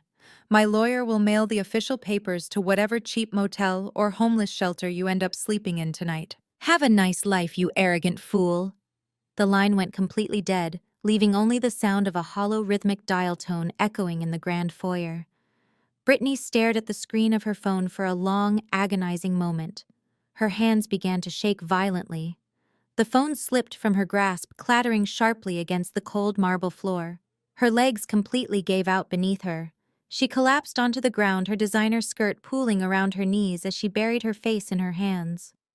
The loud, hysterical sobbing that followed was the sound of a woman whose entire universe had just violently imploded. She slowly lowered her hands and looked wildly around the foyer. She looked at Catherine, who was standing entirely frozen, unable to offer any financial or emotional rescue because she was just as bankrupt. The aristocratic matriarch was now just an old woman shivering in a cashmere coat. She looked at the expensive crystal chandelier, the sweeping mahogany staircase, and the luxury luggage she could no longer afford to carry. She looked at my security guards who were silently waiting to physically escort her off the premises. Finally, she looked directly at me. In that exact moment, the crushing reality entirely settled into her eyes. The carefully constructed delusion she had lived in for 32 years was completely gone. There was no trust fund waiting for her. There was no golden child status to protect her from the harsh consequences of the real world. There was no husband coming to save her. She was completely alone, utterly broke, and standing on the absolute brink of becoming homeless. The absolute silence in the grand foyer was broken only by the sound of Brittany taking a ragged, uneven breath. The sheer terror of her new reality finally overpowered whatever shred of pride she had left. She did not attempt to stand up. Instead, she pushed herself forward on her hands and knees, literally dragging her ruined designer skirt across the cold marble floor until she was right at my feet. She reached out with trembling hands and grabbed the hem of my tailored wool coat. "Naomi, please," she whispered, her voice completely broken and raw. "Please do not let him do this to me. Please do not let me end up on the streets. I have nowhere to go. My credit cards are all maxed out from Jamal's hidden debts. My bank accounts are frozen. I do not even have enough cash to pay for a cheap motel room tonight. You have to help me." She looked up at me, her perfect face streaked with heavy mascara and sheer desperation. "You are the sole heir now, Naomi. You have $15 million. You have all the liquid capital and the entire commercial portfolio. I just need a sisterly loan, just a small fraction of what I was supposed to get from the estate. Just enough to hire a ruthless divorce attorney and get a decent apartment in the city until I figure things out. I will pay you back. I swear to you I will get a job and pay you back every single penny." The irony of her words was staggering. The woman who had spent her entire adult life mocking my career, laughing at my accounting degree, and telling me I belonged at a different table, was now kneeling on the floor begging for my hard-earned mercy. She had absolutely no marketable skills. She had spent her 20s taking luxury vacations and building a fake social media empire funded entirely by my father's wealth. The concept of her getting a regular job to pay back a multi-million-dollar loan was completely laughable. She had never worked a single hard day in her entire life. Before I could even respond to her pathetic pleading, Catherine suddenly moved. My mother, the woman who had worn her aristocratic pride like a heavy suit of armor for 3 decades, completely collapsed. The reality that she was about to be evicted with absolutely no spousal support had finally broken her ironclad delusion. She dropped to her knees right next to Brittany on the marble floor. Her expensive cashmere coat pooled around her as she reached out and grabbed my hand with freezing fingers. "Naomi, listen to me," Catherine cried, her voice trembling with frantic urgency. "You cannot just throw us out into the freezing cold like common criminals. We are your family. We raised you in this beautiful house. You know how dangerous the city can be for two women with absolutely nothing to their names. We made some mistakes, yes. I admit I made a terrible mistake 32 years ago. But we are still blood in the ways that truly matter. We have to forgive each other and move forward. Family needs to stick together in hard times, Naomi. You know that. Your father always believed that family needs to stick together." I stared down at the two of them kneeling side by side at my feet. Family needs to stick together in hard times. It was the exact phrase they had weaponized to abuse me for decades. When my grandfather left me a small college fund, Catherine had demanded I hand it over to pay for Brittany's extravagant European backpacking trip, claiming that family needs to stick together and I could just take out student loans. When I bought my first reliable car, Brittany had wrecked it while driving drunk, and Catherine had forced me to drain my savings to pay the repair bill because family needs to stick together and we could not let the golden child get a criminal record. They had used that exact phrase to drain my resources, my energy, and my self-esteem, my entire life. They only ever invoked the sacred concept of family when they desperately needed someone to absorb the brutal consequences of their own toxic actions. Now they were using it to try and extract a massive financial lifeline. They were clinging to my coat like drowning sailors grabbing onto a lifeboat they had actively tried to sink just days prior. My 3 private security guards shifted their weight slightly, their heavy boots scuffing against the polished marble. They were watching me closely, waiting for my final command.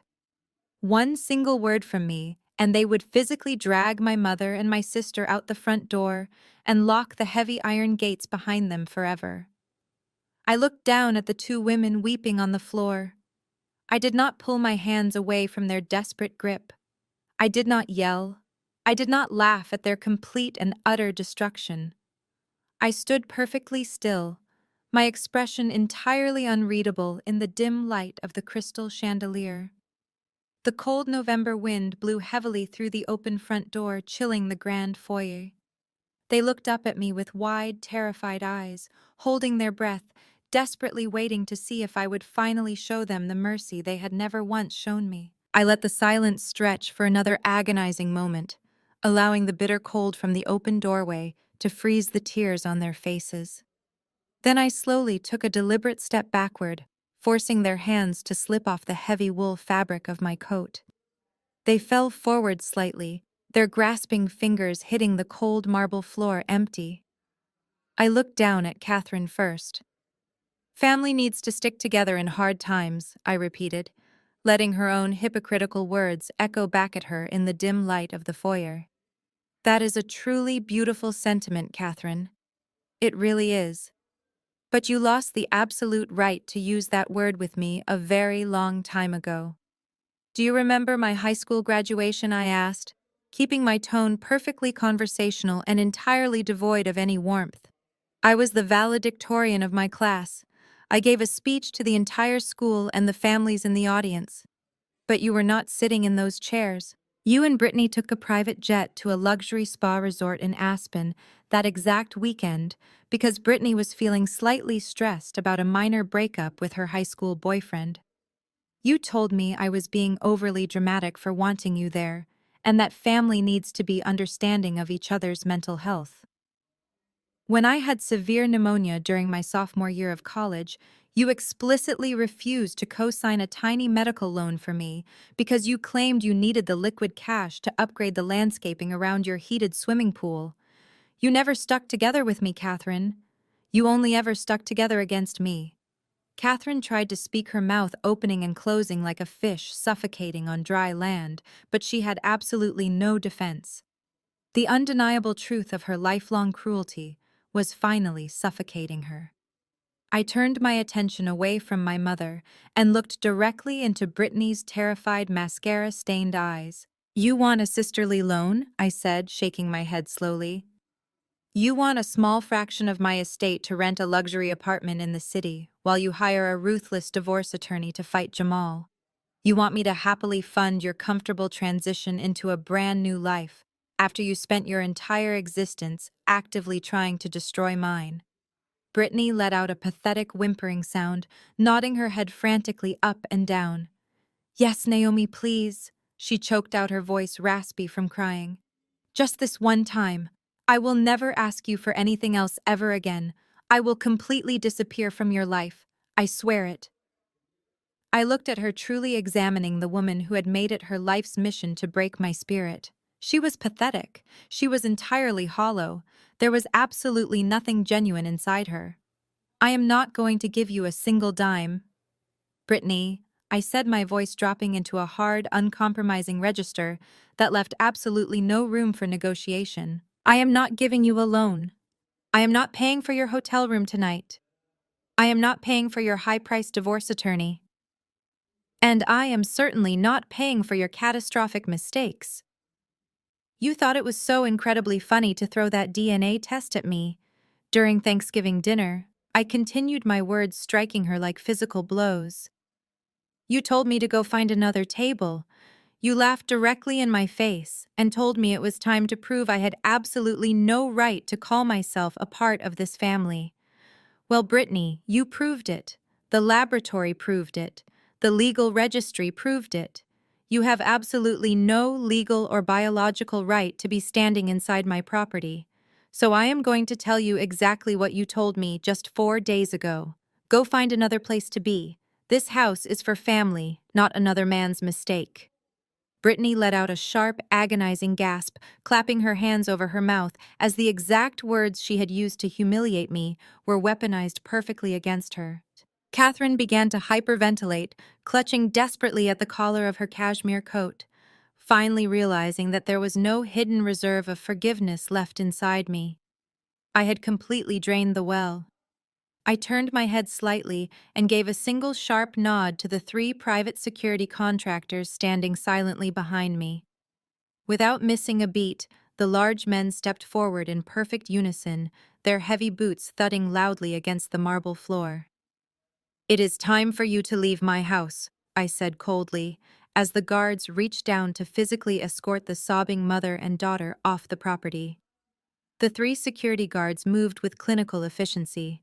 They did not violently drag my mother and sister, but they formed an impenetrable physical barrier, forcing Catherine and Brittany backward toward the grand entrance. The heavy oak door shut behind them with a resounding thud, severing their connection to the mansion forever.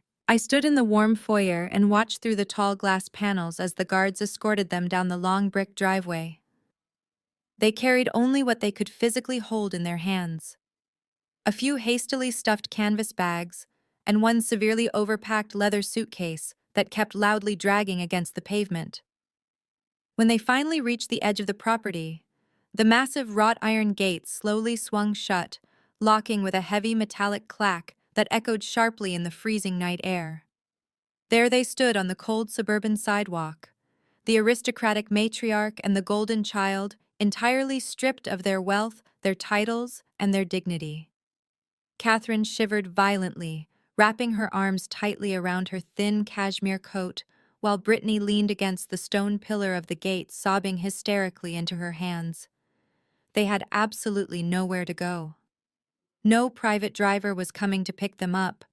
No luxury hotel was holding a reservation for them. I stepped out onto the front porch of my house, watching them through the iron bars. I felt no guilt. I felt only the profound, settling peace of a perfectly balanced ledger. Just as Catherine pulled out her cell phone in a desperate attempt to call one of her former high society friends for a favor, a sharp sound cut through the quiet neighborhood. It started as a faint wail in the distance, but it rapidly grew louder and more piercing. Sirens. Within seconds, the dark suburban street was completely illuminated by blinding flashes of red and blue lights.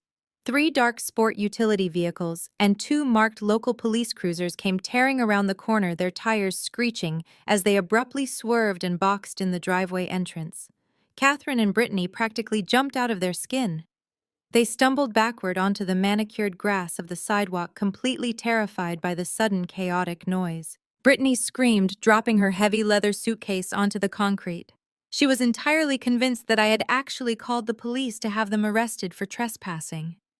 But the federal agents who piled out of the dark vehicles wearing tactical vests did not even look twice at the two women cowering on the curb.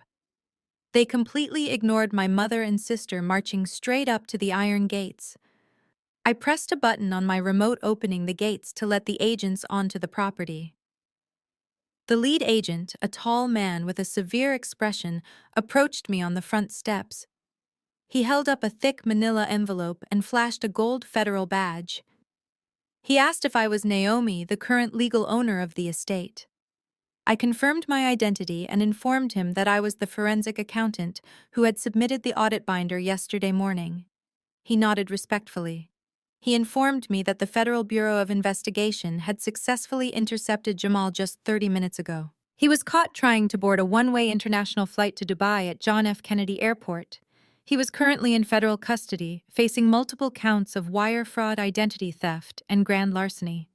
The agent then handed me a formal piece of paper. It was a federal seizure warrant. He explained that the warrant authorized the immediate confiscation of any physical assets purchased using the stolen trust funds. Jamal had used his dummy limited liability companies to lease and purchase several luxury vehicles, registering them under the residential address of this estate to maintain his fake millionaire image. The agents were here to collect the cars.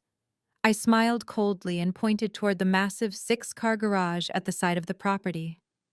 I told the agent the garage was completely unlocked and he was free to take whatever belonged to the federal government. I walked down the driveway toward the iron gates, standing just inches away from where Brittany was watching the scene unfold from the sidewalk. A massive flatbed tow truck rumbled down the street, backing loudly into my driveway. The federal agents opened the garage doors. Within minutes, they drove Brittany's prized possession out into the freezing night.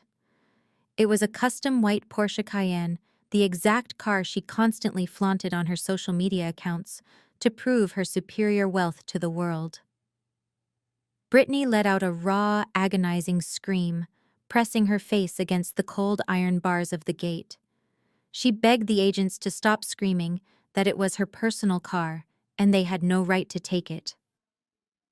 The agents completely ignored her desperate pleading. She was forced to stand there in the freezing cold, entirely broke and homeless, watching the blinding red and blue lights illuminate her luxury vehicle as it was strapped down to a tow truck and driven away into the dark, solidifying her total, irreversible ruin.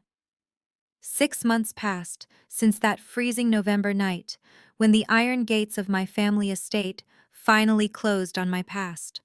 The transition from the suffocating drama of my toxic family to a life of complete independence was remarkably peaceful. The legal system moved swiftly, tearing down the remaining illusions my mother and sister had clung to. Let us start with Jamal. His desperate attempt to flee to Dubai was the final nail in his coffin. He did not even make it to a trial.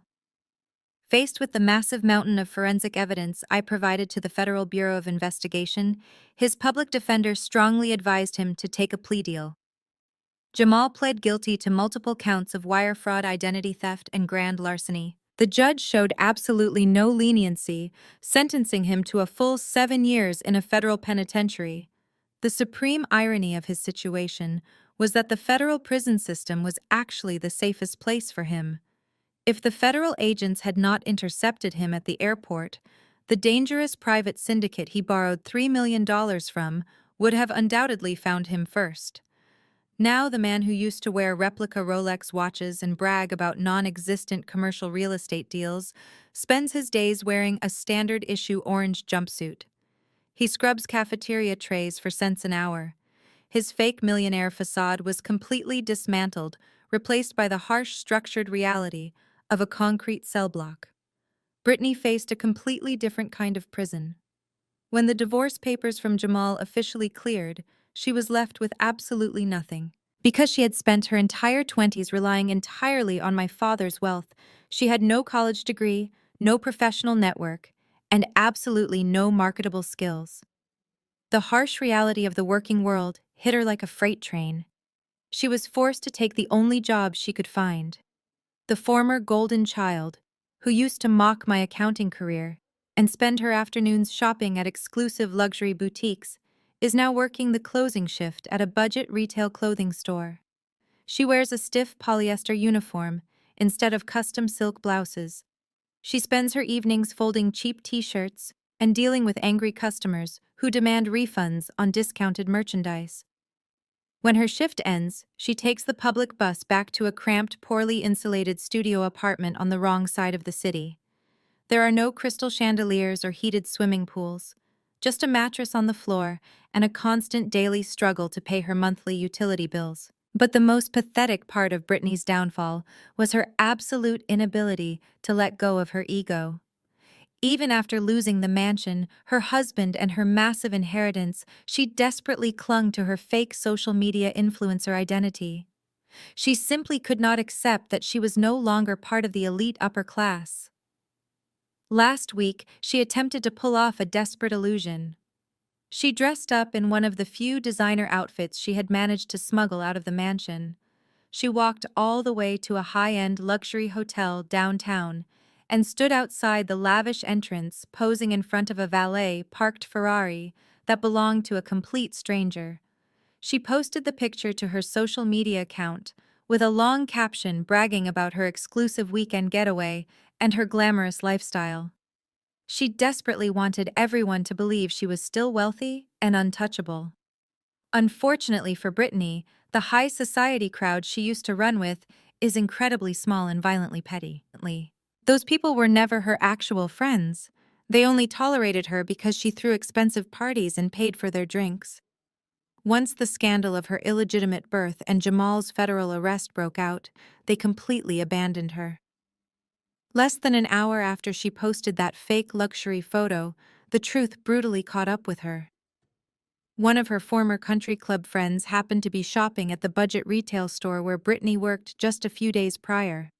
The woman had secretly snapped a candid photo of Brittany wearing her polyester uniform, looking completely miserable while mopping up a spilled soda in the discount shoe aisle. The former friend uploaded that humiliating photo directly into the comment section of Brittany's glamorous Ferrari post. The caption simply read, "I did not know luxury weekend getaways included mopping the floor at a discount outlet." The internet was absolutely merciless. Dozens of her former high society friends flooded the comments laughing at her desperate attempt to fake a rich lifestyle. They openly mocked her cheap uniform, her cramped studio apartment, and the fact that her husband was in federal prison. They tore her apart with the exact same elitist cruelty that Brittany used to inflict on me. The public humiliation was so severe and so overwhelming that Brittany was forced to completely delete her social media accounts before the end of the day. Her fake empire was not just dismantled, it was publicly laughed out of existence. Her fake empire was not just dismantled, it was publicly laughed out of existence. But while Brittany was suffering the immediate public humiliation of her new working-class reality, my mother Catherine was rotting away in a much quieter, more isolated kind of misery. With the infidelity clause of the prenuptial agreement fully enforced, Catherine walked away from my father's $15 million estate with absolutely zero spousal support. She was left entirely dependent on her basic Social Security benefits. For a woman who used to casually drop $10,000 on a single charity gala dinner just to show off her wealth, living on a fixed government income was a fate worse than death. She now resides in a tiny, cramped one-bedroom rental apartment in a rundown complex on the far edge of the county. The walls are paper-thin, the carpets are severely stained from previous tenants, and the outdated heating system barely works during the harsh winter months. There is no private chef to prepare her meals, no housekeeping staff to clean her bathroom, and no sweeping marble staircase to make her grand entrances. She spends her days sitting on a cheap second-hand sofa wrapped in the one fraying cashmere coat she managed to take with her, staring blankly at a small television screen. The financial plunge was brutal, but the social exile was what truly broke her spirit. Catherine had spent 32 years meticulously cultivating a flawless, aristocratic image. She hosted lavish garden parties and sat on the executive boards of exclusive country clubs. But high society is completely ruthless when it comes to a public scandal. The moment the news of her decades-long infidelity and the forged paternity broke out among the elite circles, she was instantly blacklisted. Her phone completely stopped ringing. Her prestigious club memberships were quietly revoked under the guise of missed membership dues. The wealthy women she used to drink expensive champagne with now aggressively crossed the street to avoid making eye contact with her if they ever happened to spot her at the discount grocery store. She is a total pariah. She traded a loving, loyal husband for a cheap affair 3 decades ago, and the ultimate payout was a lonely, bitter old age. Because they have absolutely no one else left in the world who will tolerate them, Catherine and Brittany are forced into a suffocating codependent nightmare. Brittany frequently takes the public bus to Catherine's tiny apartment when she cannot afford to buy her own groceries. But instead of comforting each other, their visits immediately devolve into vicious ear-splitting screaming matches that prompt the annoyed neighbors to bang violently on the thin walls. I know this because my security team still keeps a very distant passive eye on them to ensure they never attempt to approach the family estate or my accounting firm. The reports are always the exact same. They spend hours circling each other like starved animals, exchanging venomous insults. Brittany constantly screams at Catherine, blaming our mother for entirely ruining her life. She shrieks that if Catherine had just been an honest woman, or if she had just married a wealthy man instead of having an affair, she would not be scrubbing floors at a discount retail store. She blames Catherine for raising her with a massive superiority complex, only to pull the rug out from under her feet. In retaliation, Catherine screams right back with equal ferocity. She throws her empty teacups against the cheap drywall, blaming Brittany for their total financial ruin. She violently reminds her daughter that the dirty secret was perfectly safe for 32 years. She shrieks that if Brittany had not been so incredibly arrogant, if she had not bought that stupid DNA test just to bully me at the Thanksgiving table, they would still be living in a multi-million-dollar mansion. Catherine refuses to take accountability for the affair, completely shifting the blame onto Brittany's petty vindictive need to show off. She tells Brittany that her sheer stupidity cost them a $15 million empire and a life of absolute luxury. They are locked in a perpetual cycle of hatred and resentment. Every time they look at each other, they see the exact reason they are living in poverty. They have no money, no friends, no status, and absolutely no hope for a better future. They cannot escape each other, and they cannot escape the brutal consequences of their own actions. My mother and sister spent their entire lives treating our home like a golden cage where they could torture me for their own amusement. Now they are completely trapped in a prison of their own making. While they remain completely trapped in a prison of their own making, my life has expanded in ways I never thought possible. I did not keep the sprawling Connecticut mansion. Walking through those empty, echoing halls only reminded me of the coldness of my childhood and the suffocating aesthetic of my mother. I sold the massive property to a private luxury developer for a highly lucrative profit just 2 months after the eviction. I took that capital combined with the liquid assets I inherited and permanently relocated to Manhattan. I did not just join another corporate accounting firm. I built my own empire from the ground up. I leased a stunning corner office on the 42nd floor of a premier high-rise building overlooking Central Park. The frosted glass double doors proudly display my own name. I specialize exclusively in high-stakes corporate fraud, offshore asset recovery, and complex forensic auditing. My professional reputation absolutely exploded after the federal indictment of Jamal became public knowledge. When top chief executive officers in elite law firms in the financial district need to track down missing millions, they do not call anyone else. They call me. I dictate my own rigorous hours. I carefully select my own high-profile clients, and I yield to absolutely no one. The financial independence is incredibly satisfying, but the profound emotional freedom is what truly transformed me. Without the constant suffocating weight of my mother's relentless criticism and my sister's malicious jealousy pressing down on my shoulders, I am finally breathing clean air. I look significantly healthier. I sleep peacefully through the night, and I carry myself with a quiet, unbreakable confidence. I bought a breathtaking penthouse apartment in the city, decorating it entirely to my own specific taste. There are no heavy antique velvet sofas or intimidating aristocratic oil paintings designed to make guests feel inferior. The space is modern, filled with bright natural light, thriving green plants, and vibrant contemporary art. I also surrounded myself with a chosen family that understands the true definition of loyalty and mutual respect. Just last weekend, I hosted a dinner party for a close circle of brilliant, ambitious women I have met through my professional network, along with my most trusted colleagues.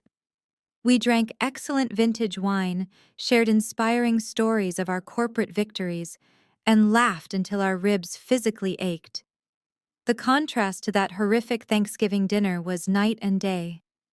There were no passive-aggressive insults disguised as polite jokes. There were no silent toxic competitions or desperate demands for unpaid loans. There was just genuine respect, warmth, and unconditional support.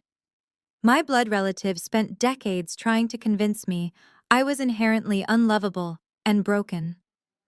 My chosen family proves them wrong every single day. But building a beautiful new life for myself was only half of my final strategy.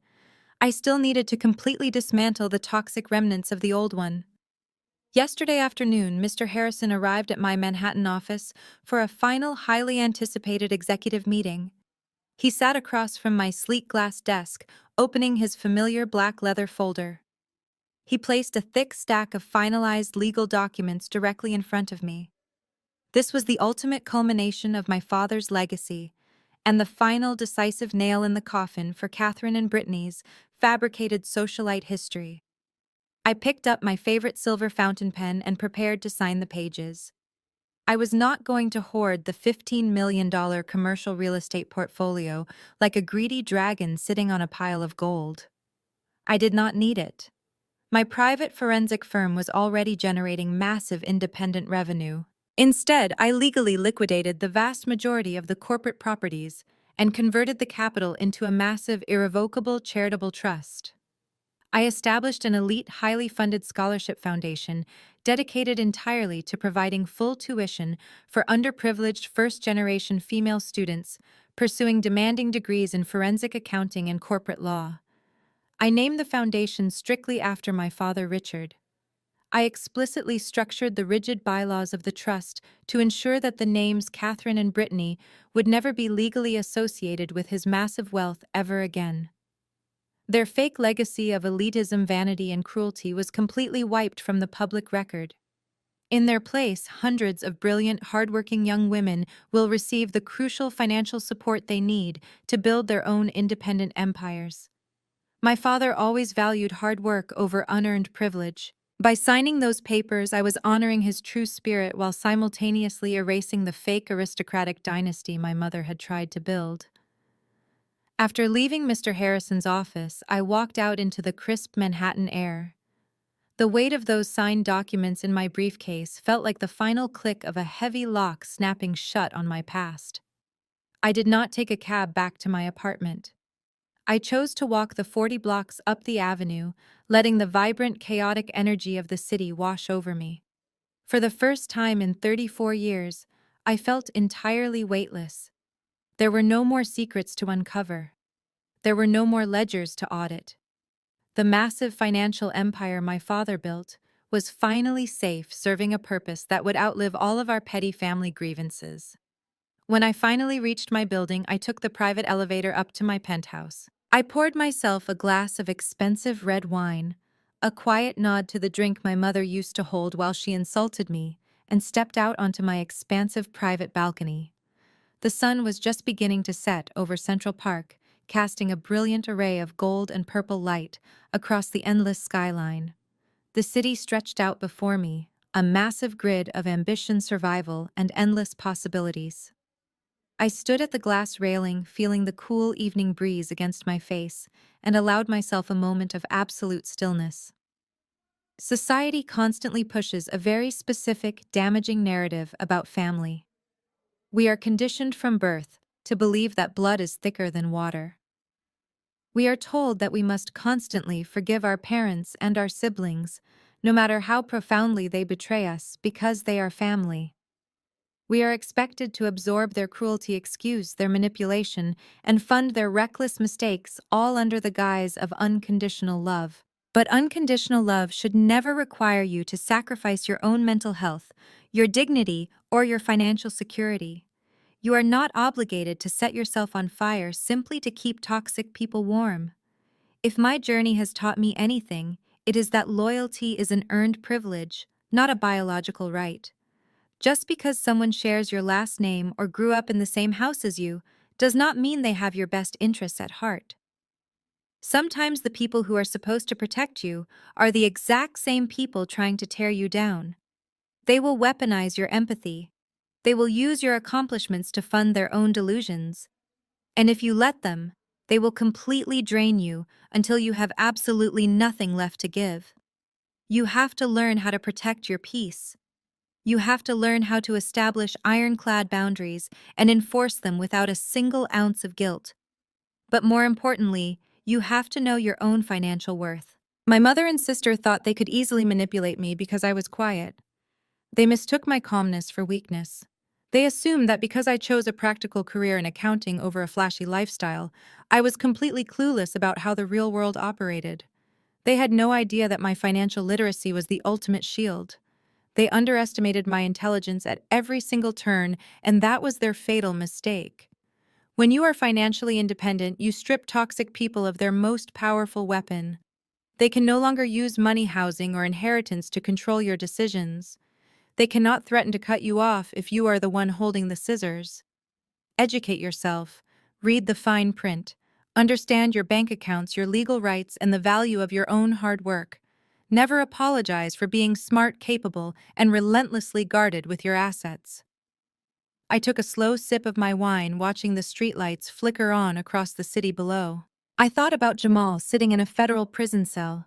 I thought about Catherine shivering in her cheap apartment, completely isolated from the high society she sacrificed everything for.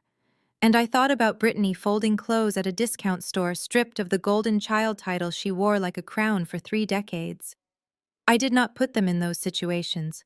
I did not ruin their lives. I simply refused to be the safety net that caught them when they willingly jumped off the cliff.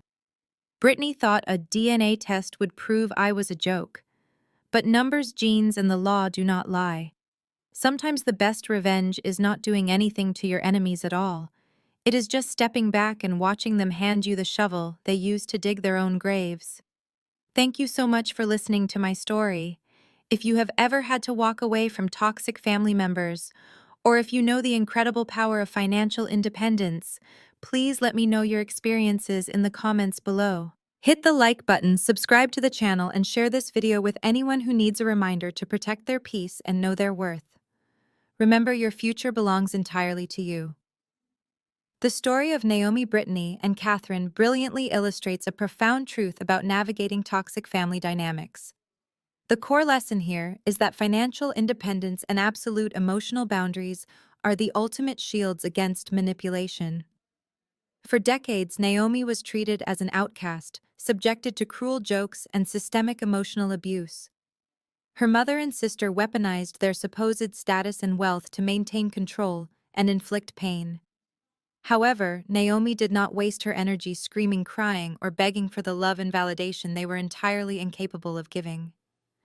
Instead, she quietly built her own impenetrable armor. By becoming a highly skilled forensic accountant, Naomi gained the exact financial literacy needed to understand her own worth and protect her assets. This is a crucial takeaway. Financial independence completely strips toxic abusers of their most potent weapon, which is control over your survival and comfort. When Brittany and Jamal attempted to extort Naomi and strip away her rightful inheritance, they assumed she was weak, simply because she was quiet. They failed to realize that her silence was not submission, but calculated observation. Naomi's ability to remain emotionally detached allowed her to let her abusers' own staggering arrogance and greed engineer their absolute downfall. She did not have to actively seek chaotic revenge or match their hysterical energy. She simply had to stand her ground, hold her boundaries, and let the undeniable facts dismantle their fraudulent lives. Ultimately, this narrative teaches us that we are never obligated to tolerate abuse, simply because it comes from people who happen to share our bloodline. True family is built on mutual respect and support, not leverage and deceit. Protecting your peace often requires walking away and building a successful life where your abusers have absolutely no power over you. Take a moment today to evaluate your own boundaries and start taking the necessary steps toward your financial and emotional independence.